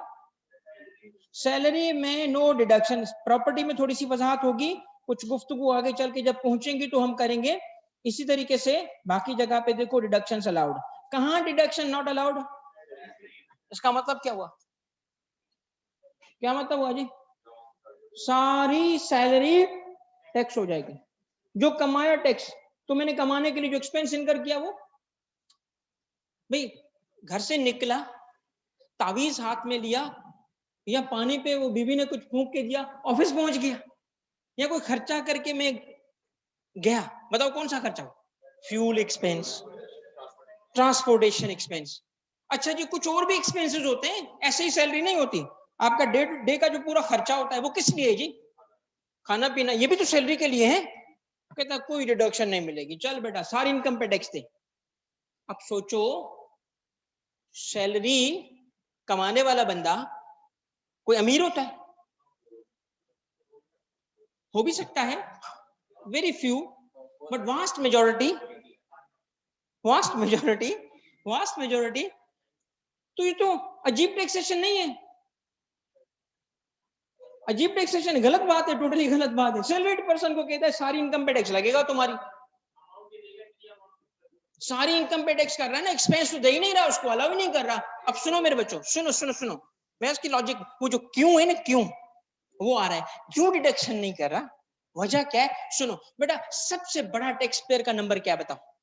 इस मुल्क में सबसे ज्यादा किस क्लास के टैक्स पेयर का नंबर ज्यादा है लाखों करोड़ों में? सैलरी वाले। आर्मी का नंबर कितना है बताओ? कितने आर्म फोर्सेस में है हमारे मुल्क में? 7-8 लाख है, जैसे भी 7-8 लाख के करीब हमारी आर्मी है, सारे सैलरीड बेचारे। ब्यूरोक्रेट्स कितने, एम्प्लॉयमेंट्स कितने, इससे डबल, सारे सैलरीड। फिर प्राइवेट सेक्टर में आओ, कितने सैलरीड है? सारे। तो सबसे बड़ा टैक्स पेयर का नंबर किसका है?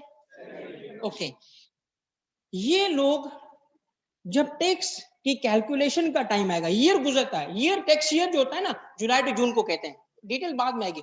जून का मंथ आया, फिर थोड़ा टाइम मिलता है अकाउंट्स बनाने का ना, वैसे अकाउंट्स इनको होते नहीं है। 30 सितंबर पे इनको रिटर्न फाइल करना होता है। रिटर्न क्या है? एक डॉक्यूमेंट, रिपोर्टिंग डॉक्यूमेंट, जिसमें इनकम रिपोर्ट की जाती है कि इस साल मेरी ये इनकम है। मतलब सोचो, एफबीआर को कौन बताता है मेरी इनकम क्या है? हम खुद बताते हैं। मैं तो घर बीवी को भी ना बताऊं मेरी इनकम क्या है, मगर एफबीआर को बताना पड़ेगा, क्योंकि मेरी लीगल ऑब्लिगेशन है। क्या फाइल करना बताओ? एक डॉक्यूमेंट फाइल करना। कौन सा document? What do we call it? एक फॉर्म, प्रिस्क्राइब फॉर्म। उसका नाम क्या है?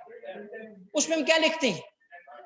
ये मेरी जो, तो आप कैलकुलेशन सीखोगे ना, सारी उस फॉर्म पे कैलकुलेशन की जाती है। पहले मैन्युअली फाइल होता था, अब डिजिटली फाइल होता है, ऑनलाइन फाइल होता है। मगर उसमें हमें खुद बताना पड़ता है, एफबीआर को रिपोर्टिंग करनी पड़ती है हर साल। रिपोर्टिंग जिस फॉर्म पे हम करते हैं, उस फॉर्म का नाम क्या है?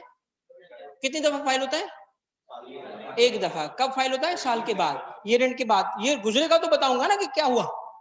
सुनो बेटा, इसको रिटर्न क्यों कहते हैं? आपने सुना है अब तक कंपनी लॉ में भी रिटर्न का कॉन्सेप्ट है, एनुअल रिटर्न। ये रिटर्न लफ्ज आया कहां से? इसका कॉन्सेप्ट ये है कि असल में जब ये मैनुअल होता था शुरू शुरू में, तो प्रिंटिंग भी इसकी गवर्नमेंट करती थी। शुरू शुरू में जब पहला दौर था, तो उसकी प्रिंटिंग प्रेस भी गवर्नमेंट प्रिंट करती थी इस फॉर्म को, और सारे टैक्स पेयर के घर भेज देती थी डाक के जरिए। फिर वो फिल करके क्या करते थे? रिटर्न।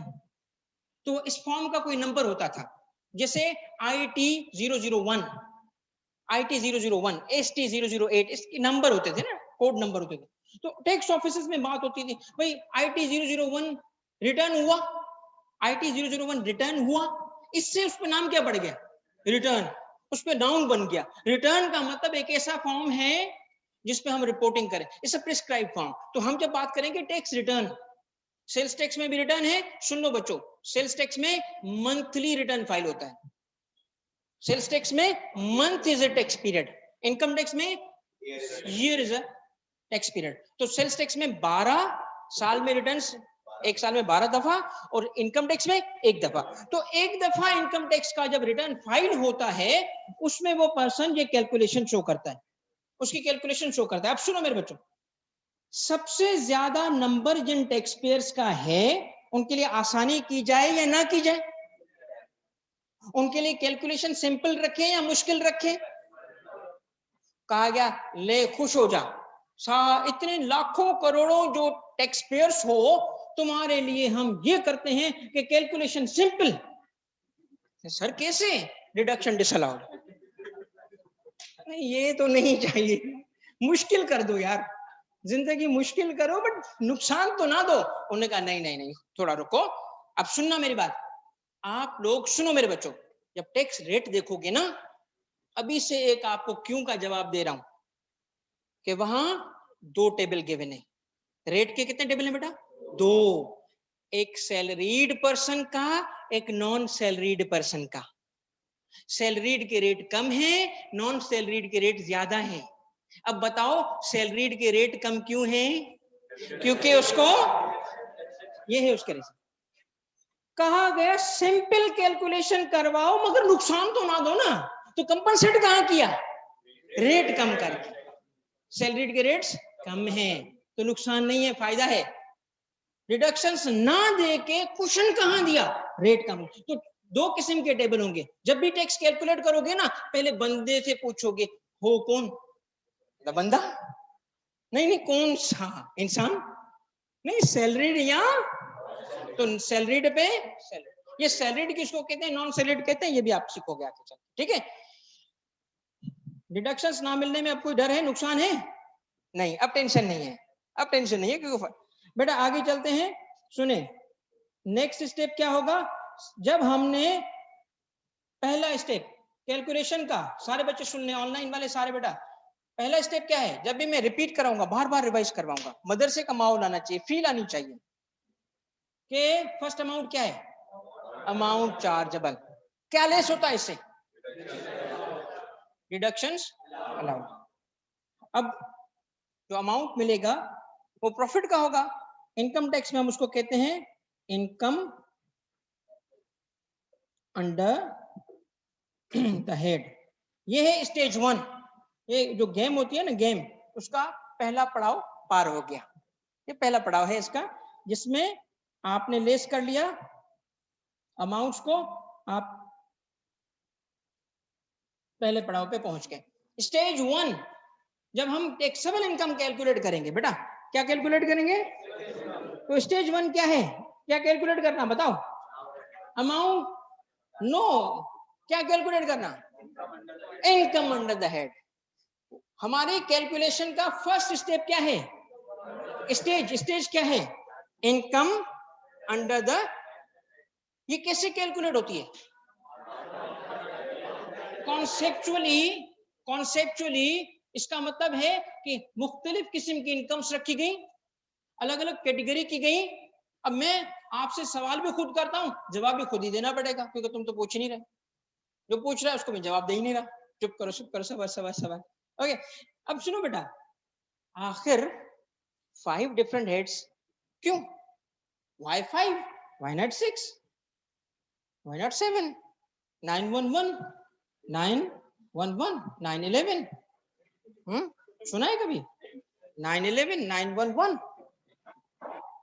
एक न्यूमरोलॉजी में मैंने आपको बताया था ना, मैं हर चीज पढ़ता हूँ, हर चीज। ये नहीं जो बोल रहा हूँ समझो कि सर ने तो वो कभी कभी आके ना बात करूंगा ऐसी, आपको सेंसिटाइज करने के लिए, जगाने के लिए। कभी कभी एक एक लेक्चर मेरा आएगा, इंटरेस्टिंग किस्म का लेक्चर आएगा। कब आएगा मुझे नहीं पता, तो टाइमिंग में भी नहीं डिसाइड करता, वो सडनली शुरू हो जाता है। और वो किस चीज पे है? सीक्रेट सोसाइटीज पे। मैं ये जरूर लेक्चर देता हूँ। बीच में मैंने छोड़ दिया था, पता है, बच्चे कहते सर भी पार्ट है। अच्छा सर भी, इतना कहाँ से पता चला? अरे मैं पढ़ता हूँ यार। तो न्यूमरोलॉजी में एक कॉन्सेप्ट है tree of life. Tree of life में क्या होता है? नंबर को कोई कॉन्सेप्ट असाइन होता है। 9 को एक कॉन्सेप्ट है, फिर 11 को कॉन्सेप्ट है। 10 in numerology stands for God. 10 stands for God. तो सुनो, जब अमेरिकन हेल्प के लिए कॉल करते हैं ना, they are not calling God, they are skipping God. They are saying we don't need God, we are skipping God. तो किसको कॉल करते हैं? 9 को। फिर किसको करते हैं? 11 को, not God. 911। And why did they pick the date of 9/11? There are so many things before you. There are so many. इतनी चीजें हैं, हैरान हो जाओगे। इतनी चीजें right in front of you, and we are working like fools. We have क्या? Peanuts in our heads. सोच ही नहीं है, नजर ही नहीं आता, अंधे। क्योंकि zombies है ना, zombie culture लगे हुए, मोबाइल फोन, व्हाट्सएप, यो ओके। पता ही नहीं है जिंदगी कहाँ से किधर गई। पूरा वो अल्लाह ताला बरल गया, अल्लाह माफ करना। बस वो जो मोमेंट आता है ना मौत का, वो जगाता है। वो लगता है वो फ्लैश में क्या हो गया, what did I do with myself. अल्लाह के वास्ते जिंदगी सोच समझ के गुजार, अल्लाह के वास्ते। या अल्लाह मुझे भी तौफीक दे, मैं भी बड़ा गुनहगार हूँ। तो बेटा जो ये जो लिखा है ना 5 हेड्स, तो इसमें भी क्या कोई सीक्रेट है क्या? फाइव में क्या होगा सीक्रेट यार, मुझे तो आज तक नहीं मिला। भारत अच्छा बता दिया, चलो ये सीक्रेट बातें हो रही है ना, देख रहे हो कोर्स में बातें, कोर्स में मैंने मैसेज दे दिया इसको ना। फाइव नंबर क्यों रखा गया? बेसिकली ये जो 5 है ना, इंडिया में भी 5 है, इंडिया में भी 5 वर्ड्स ऑफ इनकम सेम। वहां इनकम फ्रॉम प्रॉपर्टी को हाउस प्रॉपर्टी कहते हैं, बस बाकी सेम टर्मिनोलॉजी है। क्योंकि अच्छा बांग्लादेश में भी सेम है, 5 सेम। मजे की बात क्या, हम तीनों ने चोरी की थी, कहां से? ब्रिटिश इनकम टैक्स एक्ट 1922 जो फर्स्ट एक्ट था इनकम टैक्स। देखिए हम इतने जबरदस्त किस्म के मुरीद हैं, और हमारा पीरो मुर्शिद जो बरतानिया और अंग्रेज है ना, जो छोड़ के गया, हम नहीं हटेंगे उसकी सुन्नत से, नहीं हटेंगे। अगर हमें पता चले ना जी अंग्रेज ने ये किया था, हम भी करेंगे। क्यों? हमारा पीरो मुर्शिद, उसने कहा 5 वर्ड्स ऑफ इनकम, हमने कहा 5, आज तक 5। अच्छा किसी को रेट देना है कि बिलीव मी, मैं थोड़ी सी रिसर्च करता हूँ ना, तो कुछ कॉन्सेप्ट रिसर्च करते करते मैंने कहा यार ये देख 1922 से अभी तक चले आ रहे हैं। किसी चीज का अगर रेट 10% था ना 1922 में, आज भी वही है। किसी ने सोचा ही नहीं ना कि आज तक, सोचेगा कौन इस मुल्क में, छोड़ो सोचने का काम हमारा थोड़ी है, जो आता है आता रहे, टैक्स तो आ रहा है ना। तो 5 हेड्स इंसिडेंटली आज पता है इंटरेस्टिंग, जिसने हमें कानून दिया जो हमारा मुर्शिद है, वो खुद क्या कर रहा है? हमें तो कहता है तुम 5 रख के बैठो, खुद क्या करता है? वो अपना इनकम टैक्स पता नहीं कहां उनका पहुंच गया। उनका एक इनकम टैक्स का कानून नहीं है, उनके 3 इनकम टैक्स के कानून है। वो हेड्स वेड से निकल गया आगे। हम फंसे हुए उसी दौर में, बैकवर्ड लुकिंग पीपल। अभी भी सरकारी नौकरी चाहिए, अभी भी पेंशन मिलेगा ना, जिंदगी कुत्ते वाली पेंशन जो मिलेगा ना, पेंशन सरकारी नौकरी, मतलब वो बैकवर्ड लुकिंग। अंग्रेज के दौर का जेलर, अंग्रेज के दौर ने क्या ऐसा कर दिया यार? वो अंग्रेज खुद कहां निकल गया, देखो तो सही उसके कानून को, उनकी सोसाइटी को तो देखो, उसको फॉलो करो ना जहां आगे। उनकी अच्छी चीजें भी तो हैं, अच्छी चीजों को फॉलो करो ना। बट बहरहाल तो 5, सुनो बेटा, सुनो सुनो सुनो सुनो, अब मैं आपको रीजन दे रहा हूं कि जो 5 रखे गए थे क्यों रखे गए थे। बेटा सुनिएगा, इसमें भी लॉजिक है, इसमें भी लॉजिक है। लॉजिक क्या है? उस वक्त, उस दौर में, अभी भी एक हद तक मगर उस दौर में ज्यादा, इनकम को देखा जाता तो 2 तरीके से, एक्टिव इनकम या passive income. Active and passive, labour से कमा रहे हो, एफर्ट से कमा रहे हो, या सो के कमा रहे हो। सोचो विच इनकम वाज एक्टिव? 5 में से विच इनकम वाज एक्टिव? सैलरी, उसको अलग कर दिया, अलग कैटेगरी। क्यों? अगर कोई बेनिफिट्स देने हो सिर्फ इसको देंगे, ताकि अलग ट्रीटमेंट दी जा सके। अलग शर्ट पहना होगी तो आइडेंटिफाई होगा ना, वरना सारे कहेंगे मैं भी सैलरी। आई बात समझ? ग्रुपिंग क्यों की? ताकि ट्रीटमेंट जो देनी हो किसी क्लास को तो वो दी जा सके। सेकेंड इनकम की टाइप क्या है? Income from passive. पैसिव सुनो मेरे बच्चों, सुनो, एक्टिव जो लेबर से कमाई जाती है उस पर टैक्स कम होना चाहिए, कम होना चाहिए, और पैसिव पे होना चाहिए ना। वो उल्टा है। मगर क्लासिफिकेशन की लॉजिक समझ आ रही है कि जब चाहेगा किसी को हायर रेट पे टैक्स, किसी को लोअर रेट पे टैक्स, अलग ट्रीटमेंट, बेनिफिशियल ट्रीटमेंट कब कर पाएगा? जब क्लासिफिकेशन करेगा ना, फ्लेक्सिबल से। तीसरा क्लासिफिकेशन क्या है? तीसरी क्या है? बिजनेस क्या है? वो एक्टिव। फोर्थ क्या है? पैसिव। और आखिरी क्या है? मिक्स्ड। ठीक है, मिक्स्ड। अब सुनो, ये जो क्लासिफिकेशन की इसकी लॉजिक थी, अगर चाहता सारी, क्या जरूरत है क्लासिफिकेशन की? 5 वर्ड्स में लिखने की जरूरत ही नहीं, सारी इनकम तो इनकम है ना। लिखो एक, जैसे हम बैलेंस शीट इनकम स्टेटमेंट बनाते हैं, सारी इनकम सारे एक्सपेंस, ठीक है ना, सारा रेवेन्यू करो ना इस तरह, हर किस्म की इनकम क्लब कर दो। अगर वो क्लासिफाई नहीं करेगा तो सोसाइटी को कैसे चलाएगा? तो 5 हेड्स के क्लासिफिकेशन की भी लॉजिक है, एक्टिव पैसिव इनकम, ताकि कहीं हायर रेट लगाना हो, कहीं बेनिफिट देना हो, वो दिया जा सके। ठीक हो गई बात? आगे जाते हैं बेटा, दोबारा रिपीट करें। 5 वर्ड्स में पहला स्टेप क्या है बच्चों? पहला स्टेप क्या है बच्चा?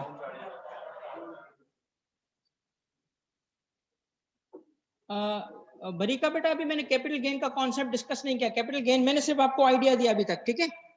कैपिटल गेन पूरा हेड है बेटा, कवर होगा। अब सुनिएगा, सारे बच्चे बेटा ऑनलाइन एंड ऑन कैंपस सुनो बच्चों, नंबर 1 क्या है? Amount chargeable. क्या लेस होगा? क्या लेस होगा? डिडक्शन। क्या मिलेगा? इनकम अंडर द, ओके सुन लो बच्चों, सुन लो, इनकम अंडर द हेड। हमें इनकम अंडर द हेड मिली, फिर इस इनकम अंडर द हेड को हम करेंगे एड अप, सबको मिला लेंगे, ठीक है। ये अगला स्टेप मिलेगा, सम ऑफ ऑल हेड्स। अलग अलग कैलकुलेशन की, फिर क्या कर दिया? सबको मिला लिया, सम ऑफ ऑल हेड्स कर दिया। सुनिएगा, आप बड़े इंपॉर्टेंट बात बताने जा रहा हूं। सम ऑफ ऑल हेड्स करते वक्त एक चीज का ख्याल रखना पड़ता है। ये जो अभी आप सुन रहे हो ना बातें बेटा, ये सारा कोर्स की एक रिव्यू सुन रहे हो, एक किस्म का। जैसे मूवी देखते हैं ना, तो पहले क्लाइमेक्स दिखा के फिर पूरी कहानी बताते हैं, हाँ जी ये कैसे पहुंचे। तो मैं आपको ये एक किस्म का ट्रेलर दिखा रहा हूँ, ये ना समझना कि सारा कोर्स हमने तो पढ़ लिया। सर ने तो एक क्लास में कोर्स बस खत्म ही कर दिया यार, कमाल हो गया। बाकी सर बाकी क्लासेस में क्या कर रहे थे, ठीक है। तो सम ऑफ ऑल हेड्स, बच्चों समझा बेटा, क्लास क्या है? सम ऑफ ऑल हेड्स। सुनो बच्चों, क्या ये मुमकिन है, क्या ये मुमकिन है कि ये इससे एक्सीड कर जाए? क्या किससे एक्सीड कर जाए? क्या किससे डिडक्ट एक्सीड कर जाए? डिडक्शंस अलाउड अमाउंट चार्जेबल से एक्सीड कर जाए। Is it possible? यस है, क्यों नहीं है? Losses, what we call it, loss. तो फिर क्या हो जाएगा? नेगेटिव इनकम हो जाएगी। अब यहां सम ऑफ ऑल हेड्स करते वक्त एक प्रॉब्लम आ गया। क्या प्रॉब्लम आ गया? इनकम अंडर द हेड हमेशा पॉजिटिव थोड़ी होगी, कोई हेड नेगेटिव भी तो होगा ना। तो सुनो, सम ऑफ ऑल हेड्स करते वक्त एक चीज याद रखनी पड़ती है, क्या? लॉसेस को सेट ऑफ करना। हमें लॉसेस का टॉपिक पढ़ना पड़ेगा आगे चल के, जिसमें हम सीखेंगे कि कौन सा लॉस सेट ऑफ होगा, कौन सा लॉस सेट ऑफ नहीं होगा, और कौन सा लॉस कैरी फॉरवर्ड होगा। वो टॉपिक जो है बच्चों को समझ नहीं आता। देखो मैं ये जो अभी मेहनत कर रहा हूं ना आप पे, मैं आपको इसकी रीजन बताता हूँ। पूरा इनकम टैक्स ऑर्डिनेंस पढ़ने के बाद ना, अगर पहले दिन से मैं क्लैरिटी ना दूं ना कि कौन सी चीज क्यों और कब पढ़ी जा रही है, तो बेटा आखिर में बच्चे की क्या फील होती है? सब कुछ आता है मगर कुछ नहीं आता, सब कुछ आता है कंप्यूटेशन नहीं हो रही। क्यों? कनेक्टेड ही नहीं है ना, कॉन्सेप्ट ही नहीं पता ना। टॉपिक पढ़ रहे हैं, समझ आ रहा है, छोड़ दिया, समझ नहीं आ रहा। तो क्यों नहीं आ रहा? लार्जर पिक्चर में कनेक्ट नहीं हो रहा। मैं डे 1 से आपको क्लियर माइंडेड करके चलाऊंगा, क्लियरिटी, एब्सोल्यूट क्लियरिटी होगी कि ये चीज क्यों है। तो आपको डे 1 से पता होगा कि मैं क्यों पढ़ रहा हूं ये टॉपिक। किसी भी टॉपिक को पढ़ो, मैं चैलेंज करता हूं बच्चों, अगर आपको ना समझ आए मेरे स्टार्ट पे आना, पूछना इस टॉपिक का ताल्लुक किससे, खुद क्लियर हो जाएगा, स्टेप से क्लियर हो जाएगा। आपके पास एग्जाम में क्या होता है? 15 ट्रांजेक्शन होती है, किसका किस पे इफेक्ट होगा, कोई इनकम है, एक्सपेंस है, खुद ब खुद वो फिट होती जाती है। तो क्लियरिटी आएगी आपकी इस चीज को सीखने से, जो भी मैं सिखा रहा हूं, ठीक है बेटा। सम ऑफ ऑल हेड्स हो गया बेटा। सम ऑफ ऑल हेड्स करते वक्त क्या करना होता है बताओ? लॉसेस को, यहां तक जो हमने पढ़ा उसको रिपीट करते हैं बेटा। नंबर 1 स्टेप क्या है पहला बताओ? Amount chargeable. क्या लेस होता है उससे बेटा? डिडक्शंस। क्या मिलता है हमें? फिर क्या करते हैं? उस वक्त क्या करना होता है? जी बेटा, किसी ने पूछना था सवाल, पूछ लो। नहीं, आगे इसके बाद बेटा इसमें ऐड करते हैं एक चीज, सुनो क्या ऐड करते हैं, बस ऑफ ही हो जाएगा मगर एक कंप्लीट करने दो मुझे, कब आ चुका हूं। एग्जेम्प्ट इनकम यहां ऐड करते हैं बच्चों। तो हमें क्या मिलती है? Total income. अब मजे की बात सुनना, टोटल इनकम बेटा एक कॉन्सेप्ट है, इससे लेस करते हैं एग्जेम्प्ट इनकम को, लेस करते हैं इस एग्जेम्प्ट इनकम को, तो हमें मिलेगी नेट टोटल इनकम। फिर बेटा इससे एक रिडक्शन होती है, किस चीज की? ये एक्सप्लेन करूंगा मैं, डिडक्टेबल अलाउंसेस की। ये एक कॉन्सेप्ट है डिडक्टेबल अलाउंसेस की।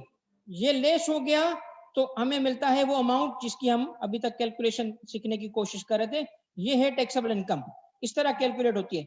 अब मैं जो स्टेप्स अभी मैंने कवर किए मैं दोबारा आपको एक्सप्लेन करूंगा, मगर यहाँ जी जी बेटा एग्जैक्टली एग्जैक्टली ये इंटरेस्टिंग सवाल था जो मैंने करना था, तुमने कर लिया, अब मुझे जवाब देना पड़ेगा।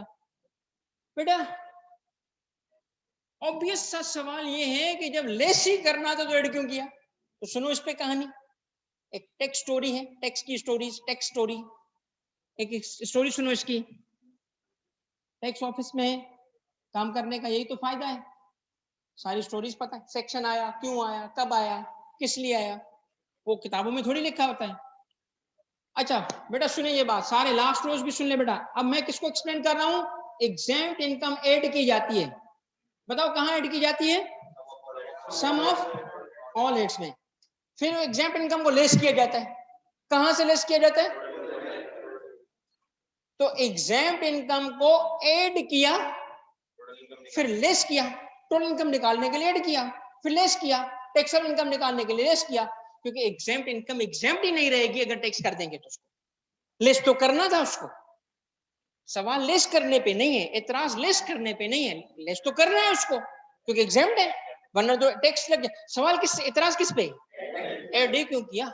अब सुनो ऐड क्यों किया इसकी कहानी सुनो बच्चों। एक दफा ये जाती कहानी है, मेरी अपनी कहानी है, बहुत सारी ऐसी कहानी, टैक्स ऑफिस में हूँ इस वजह से। एक बिहार हेड ऑफिस इस्लामाबाद से डेटा आता है, डेटा आता है ना फील्ड फॉर्मेशंस में। एक दफा लग्जूरियस व्हीकल किस किसने इंपोर्ट किए, डेटा आया सारे जो जिसकी, चूंकि टैक्स ऑफिस में ज्यूरिसडिक्शन होती है, ऑफिस होता है ना, मसलन जी आया चुंदरीगढ़ रोड डिफेंस, इसका ये ऑफिसर टैक्स कलेक्ट करेगा, जौहर ये ऑफिसर कलेक्ट करेगा। या एक दूसरा तरीका होता है, सारे ऑटोमोबाइल, सारी सीमेंट इंडस्ट्री, ये इस तरह करके हर किसी को काम दिया जाता है।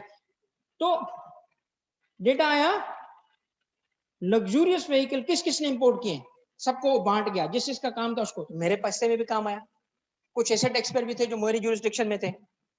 मैंने कहा अच्छा, सबसे पहला काम क्या किया, जब टैक्स पेयर, सुना मेरे बच्चों, वो डॉक्यूमेंट का नाम क्या था जो फाइल करते हैं, वो जिसमें वो भी बताना पड़ता है जो बीवी से छुपाते हैं, रिटर्न, रिटर्न ना।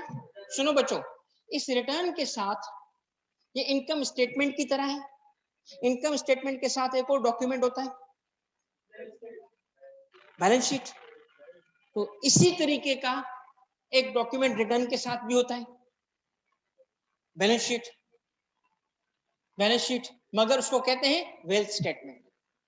इसका मतलब है कि वही अकाउंटिंग की कहानी है, नाम अलग है। अकाउंटिंग स्टेटमेंट्स कौन सी हैं? एनुअल स्टेटमेंट का पहला नाम बताओ, इनकम स्टेटमेंट, दूसरी का नाम क्या है? इनकम टैक्स में इसके नाम क्या है? रिटर्न और वेल्थ स्टेटमेंट। ना वेल्थ स्टेटमेंट किसके बराबर है? बैलेंस शीट के बराबर है। बैलेंस शीट में क्या डेटा होता है, क्या इंफॉर्मेशन होती है? एसेट्स ना, इधर भी वही होता है, एसेट्स लायबिलिटी। अब इनकम टैक्स को जब हम डेटा देते हैं ना, रिटर्न फाइल करते हैं ना, बैलेंस शीट भी लेते हैं हमसे। अब सोचो क्यों? मुझसे कहते हैं इनकम भी बता और उसके अलावा एसेट्स भी बता, लायबिलिटी भी बता, ताकि मैं चेक कर सकूं। सुनना सुनना सुनना बच्चों सुनना, भाई सवाल ये है, तुम्हारा इनकम टैक्स से इनकम पूछो ना, निकालना मांगोगे क्या? वो कहता है कि एसेट भी बताओ। अच्छा जी एसेट बता रहा हूँ, कहते लायबिलिटी भी बताओ। लायबिलिटी क्यों बताऊं? ताकि चेक कर सकूं कि तुम्हारे पास वेल्थ इनकम से जस्टिफाई होती है कि नहीं होती। इनकम बता रहे हो 10 रुपए, वेल्थ है 2 करोड़ रुपए की, तो कहां से आई पूछेगा ना। मगर लोग लोग लोग इतने चालाक इंटेलिजेंट है, इनकम को भी छुपाते हैं, वेल्थ को भी छुपाते हैं, मगर फिर पकड़े जाते हैं। क्यों? सुनो सुनो बेटा सुनो, कहते हैं ना इनकम बताएंगे दादा ना वेल्थ बताएंगे, छुप के काम करेंगे। मगर जब इन्वेस्टमेंट करनी होती है, एसेट परचेस करने होते हैं, अच्छा छोड़ो छोड़ो एसेट्स तो किसी और के नाम पे, ड्राइवर वो सब कुछ हो ही जाता है ना, ठीक है। सुनो बेटा, वो भी कहते हैं अच्छा ये भी दूसरों के नाम पे। अच्छा दूसरे एक्सपेंसेस, दूसरे एक्सपेंसेस सिर्फ ये थोड़ी है कि एसेट्स की और इन्वेस्टमेंट की। बच्चे कहाँ पढ़ते हैं, कितनी फी देते हैं, गाड़ियां कितनी है, फॉरेन ट्रेवल कितना किया, उसको तो छुपा के दिखाओ। एक बंदा, रियल बता रहा हूँ, रियल रियल रियल सच्ची बात बता रहा हूँ, एक बंदा सक्खर एयरपोर्ट पे पकड़ा गया, सक्खर एयरपोर्ट पे, ठीक है। ये अखबारी खबरें, एफबीआर का कोई सीक्रेट मैं बताऊंगा नहीं, अंडर ओथ हूं, नहीं बताऊंगा, मगर जो पब्लिक नॉलेज है वो बता सकता हूँ, और बताऊंगा बहुत कुछ। तो सक्कर एयरपोर्ट पे एक बंदा अरेस्ट होता है, उससे कोई if I am correct 25 kilo सोना निकलता है, किलो केजी सोना, वो सोने वाला सोना नहीं, वो वाला सोना, चमक वाला सोना। पता है जिस ऑफिस में मैं था ना, खबर सुनी, अखबार को लेके भागा अपने बॉस की तरफ, भागता हुआ भाग, सर ये देखें ये बंदा 25 किलो। फिर हम दोनों भागे कंप्यूटर के पास, जल्दी जल्दी से उससे पूछो, कंप्यूटर जी जल्दी जल्दी इसकी वेल्थ स्टेटमेंट बता, क्या बता, ताकि चेक करें क्या इसने ये वेल्थ बताई थी या नहीं। मजे की बात नहीं बताई थी, नहीं बताई बेटा। एक और साहब, मजे की बात, साल में वो ट्रेवल बेचारा करता ही नहीं था ना, मतलब एयर से बाय एयर जाने से डर लगता था उसको। साल में, एक साल की बात बता रहा हूँ, उसे 40 दफा बाहर गया था ट्रेवल, एक साल में आना जाना 40 दफा था उसका बाइक का, मगर उसको एयर ट्रेवल से डर लगता था। हाँ जहाज से। और इनकम बताई, इनकम बताई कि जी मैं इतना कमाता हूं, ठीक है, 3.5 लाख रुपए साल का। मेरे दिल ने कहा कि यार चंदा करूं उसके लिए, गरीब है ना बेचारा, 3.5 लाख में कैसी जिंदगी गुजारता होगा, मतलब एक फंड बनाए उसकी सपोर्ट तो करें। 3.5 लाख यार कैसी जिंदगी होगी उसकी। 40 दफा आया गया बस। तो बताओ वेल्थ स्टेटमेंट इंपॉर्टेंट बनी कि नहीं बनी, ताकि उसको इन्वेस्टिगेट तो किया जाए कि इनकम आई कहां गई। बस एक पॉइंट सुन लो बच्चों, सुनो सुनो सुनो, लग्जरी व्हीकल वाली बात, आखिरी स्टोरी है, ठीक है। हमने उस साहब को देखा, वेल स्टेटमेंट, गाड़ी तो डिक्लेयर्ड ही नहीं थी उसकी, गाड़ी डिक्लेयर्ड ही नहीं है, मजे की बात रिटर्न ही नहीं है, गाड़ी डिक्लेयर तो दूर की बात रिटर्न ही नहीं, non filer, non filer. Notice दिया उसको, डियर फला साहब, बिल्कुल लिखते हैं यार।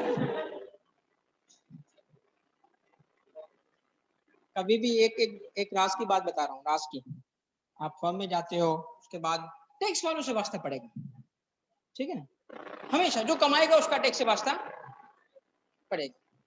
और एक उसूल है टैक्स वाले से और बीवी से,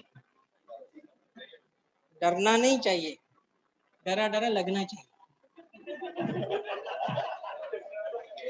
डरना नहीं चाहिए, सीक्रेट, आवाम समझ गई ना। तो बहुत अच्छा, शुक्र है मेरी बीवी नहीं सुन तो जो नोटिस दिया उसको, राज की बात बता रहा हूँ, कभी भी टैक्स वालों के पास पाए ज्यादा नहीं बोला करें, तो पॉइंट बोले भागते हैं, वो आपकी बातों से बातें निकालेंगे। तो उस साहब को हमने नोटिस दिया, लिखा डियर फला, बताओ रिटर्न ही नहीं फाइल किया, इतने करोड़ की गाड़ी किधर से आई। वो आया, कहता है गाड़ी मेरी आई नहीं, हकीकत तो किसकी है, साहब की, तो तुम्हारे नाम पे। कहता अच्छा अभी पेशावर लेके जाता हूँ, तुम्हारे नाम पे। तो जो वेल्थ स्टेटमेंट है उस साहब की थी, हमने उसको बुलाया, आजा जी ये तो गाड़ी तेरी, हाँ कहता है मेरी है भाई, वो मैंने अपने ड्राइवर के नाम की ली क्योंकि ये मसला वो मसला, बट मैं I know this is my vehicle, मैं मानता हूँ। अच्छा जी आपने क्यों डिक्लेयर नहीं की अपने रिटर्न में, आप तो डिक्लेयर करते हैं ना, आपने क्यों नहीं डिक्लेयर की। कहता है जी मुझे डिक्लेयर करनी ही नहीं थी। आपने क्यों नहीं डिक्लेयर करनी थी, मैंने एग्जेम्प्ट इनकम से कमाई, एग्जेम्प्ट इनकम आपके रिटर्न के मुताबिक कहीं शो करना ही नहीं था, तो मैं क्यों बताता आपको। लॉजिक, आपके रिटर्न में कहीं कैलकुलेशन में एग्जेम्प्ट इनकम लिखा ही नहीं है, मैंने बताना ही नहीं है। अब मैंने उससे पूछा किस सेक्शन के मुताबिक एग्जेम्प्ट, कौन सी इनकम और किस सेक्शन की, सेकंड शेड्यूल एग्जेम्पशन का है, किस क्लॉज की इनकम है आपकी बताओ, जाके चेक करो। क्लॉज 101, 101 3 कंडीशन है इसमें, एग्जेम्पशन ऐसे ही नहीं है, 3 कंडीशन है। आप बताएं ये कंडीशन आप पे पूरी उतरती है? ये नहीं होती। मगर मुझे तो लगा था ना कि एग्जेम्प्ट, मतलब मेरे मुताबिक तो वो एग्जेम्प्ट थी ना सर, ये मुझे थोड़ी पता। इसका मतलब क्या था? सुनो अब लॉजिक सुनो, लॉजिक वाई सुनो, क्यों एग्जेम्प्ट इनकम को इसलिए ऐड करते हैं ताकि टैक्स डिपार्टमेंट के सामने एग्जेम्प्ट इनकम डिस्क्लोज हो जाए, ताकि चेक कर सके वो कि हकीकतन एग्जेम्प्ट है भी के। फिर लेस कर देते हैं उसको। क्यों लेस करते हैं?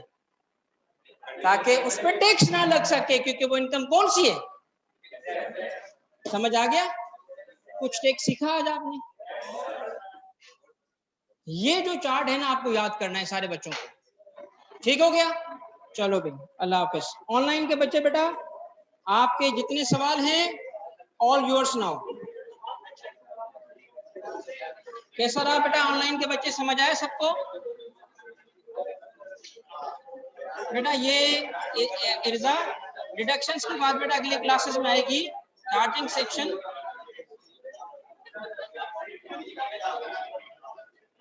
ओके, थैंक यू बेटा, थैंक यू सबको। अच्छा लगा है, ग्रेट, समझ आया, जबरदस्त।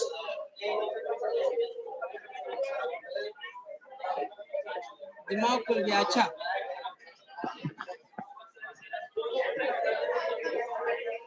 स्टडी टेक्स्ट के मुताबिक बेटा सारा का सारा आपके स्टडी टेक्स्ट में है, मगर हम जो कि लॉ पढ़ रहे हैं तो बेरेक से पढ़ेंगे, ठीक है? मैनुअल बेटा 1-2 दिन में मैं अभी चूंकि चेक कर लेता हूँ, उसकी प्रिंटिंग होती है, टेंशन ना लें, आपको सारे नोट्स मिल जाएंगे। बेरेक्ट का पीडीएफ सर समीर ने ग्रुप में शेयर कर दिया है, मैं दोबारा शेयर करवा देता हूँ बेटा।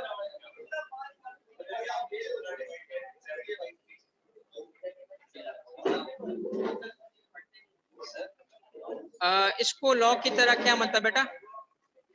कल आप मुजम्मिल की पहली क्लास है सर, मुजम्मिल की पहले क्लास है, मेरी नहीं है कल क्लास। टाइम टेबल देख लो बेटा। Sum of all heads, sum of all heads इसलिए करते हैं कि ताकि जो रेट के डिफरेंस, सैयद मोहम्मद क्या नाम है बेटा इसका, तिरमिजी बेटा, इसकी भी लॉजिक है कि जब आप रेट लगाओगे तो रेट लगाते वक्त फिर इसको अलग अलग भी किया जा सकता है जहां पे रेट के डिफरेंसेस हैं तो, और अगर रेट के डिफरेंसेस नहीं है तो ऐड करके एक अमाउंट को टैक्स किया जाता है। हमजा जफर बेटा कॉन्सेप्चुअल है, इन चीजों को बिल्कुल याद करो, मगर वो जो नहीं है वर्बेटम रटा लगाने की कोई जरूरत नहीं है। अब कॉन्सेप्ट पहले समझ लो कि क्या क्या चीजें थी। मैंने आपको सेक्शन 4 से 4 कॉन्सेप्ट निकाले और उसका इंट्रोडक्शन दिया है, ठीक है? बिल्कुल भी पूरा बेरेक्ट याद नहीं करना आमिर। आमिर देखो कंप्यूटेशनल सब्जेक्ट है बेटा, कंप्यूटेशनल सब्जेक्ट में आपको रटा लगाने की कोई जरूरत नहीं है, प्रोसीजरल कुछ चीजें याद करनी पड़ेगी, ज्यादातर कैलकुलेशन बेस्ड होंगी, तो कॉन्सेप्ट बनाने की कोशिश करो। इसमें बिल्कुल वर्बेटम याद करने की कोई जरूरत नहीं है, ये आम लॉ की तरह नहीं है, ये कंप्यूटेशनल लॉ है, इसका ज्यादातर हिस्सा कंप्यूटेशन बेस्ड है, मगर जो प्रोसीजर्स होंगे वो आपको जो प्रोसीजर्स होंगे बेटा वो आपको याद करने पड़ेंगे, वो हम खुद आपको याद भी करा देंगे। आमिर लव यू बेटा, लव यू मोर बेटा। मुजम्मिल क्या पढ़ाएंगे बेटा? वो इनकम टैक्स में एक हिस्सा शेयर करते हैं, हम दोनों income tax sales tax share कर रहे होते हैं, ठीक है? तो एज ए टीम हम जाते हैं, ये टेंशन ना लो, बहुत अच्छा पढ़ाएंगे, बहुत अच्छा पढ़ाते हैं, ठीक है? पूरी टीम है बेटा, अकेले नहीं है। एग्जेम्प्ट इनकम किसी भी, अच्छा ये अच्छा जा रहा है इनकम बेटा, एग्जेम्प्ट इनकम किसी भी हेड में नहीं जाती, इस वजह से नीचे आके ऐड हो रही होती है, ठीक है? इनकम जब हम कहते हैं ना अमाउंट चार्जेबल, तो उसमें चार्जेबल बोल रहे होते हैं, एग्जेम्प्ट नहीं होता, ठीक है? अजहर टोटल सिंक्रोनाइज होगा, आप इसकी टेंशन ना लें। स्टडी टेक्स को बिल्कुल भी टच नहीं करना इर्जा बेटा, स्टडी टेक्स्ट को बिल्कुल भी टच नहीं करना, आप बेरेक्ट से समझ आएगा, बहुत अच्छा समझ आएगा। जब आप कवर कर लेंगे कोर्स तो एंड में आपको स्टडी टेक्स्ट की इजाजत मिलेगी, फिर तुम उसको देख लेना, ठीक है? आप स्टडी टेक्स्ट की टेंशन ना लो, ये लॉ है, ठीक है? ये आम सब्जेक्ट नहीं है, आपका जो है वो हायर लेवल पे पढ़ाया जाता है। स्टडी टेक्स्ट में तुम जाओगी तो उसमें प्रॉब्लम ये होगा कि लॉ और एक्सप्लेनेशन में फर्क नहीं कर पाते बच्चे, तो वो एक्सप्लेनेशन को पकड़ के बैठ जाएंगे और उसकी अंग्रेजी में फंस जाएंगे तो लॉ पीछे रह जाएगा। समझ रहे हैं?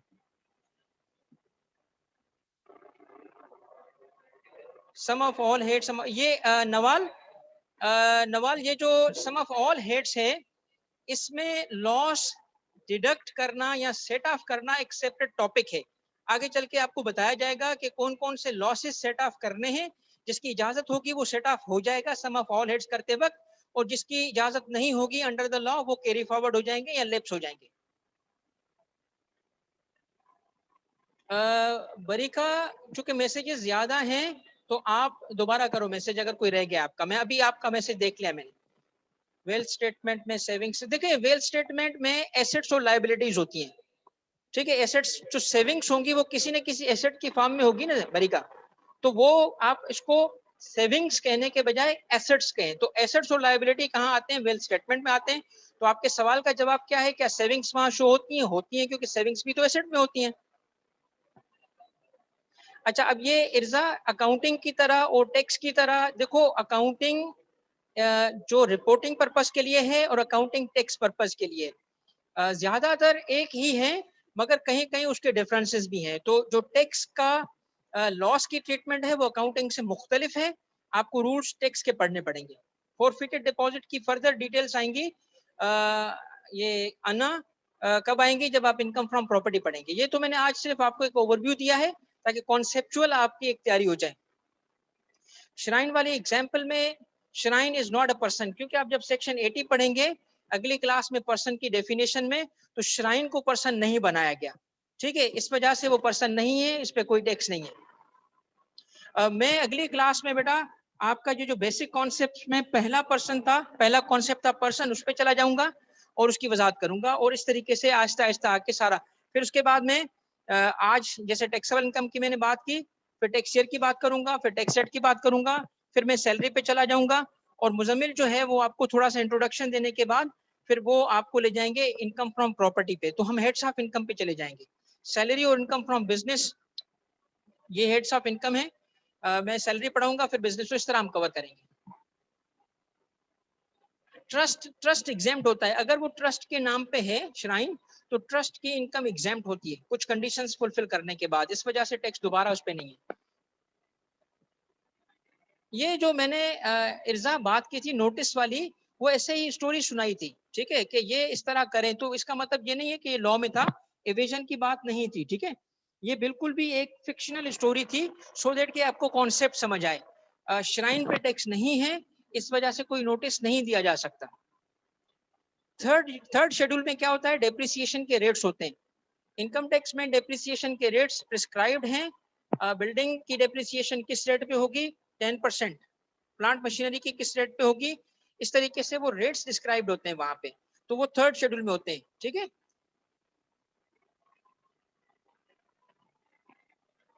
हाँ इर्जा, बात वही है कि जब नोटिस दिया ही नहीं जा सकता तो फिर 5 साल की तो बात ही नहीं आई ना। वो मैंने ऐसे ही इंटरेस्ट क्रिएट करने के लिए एक स्टोरी बताई थी, ठीक है। सेट है?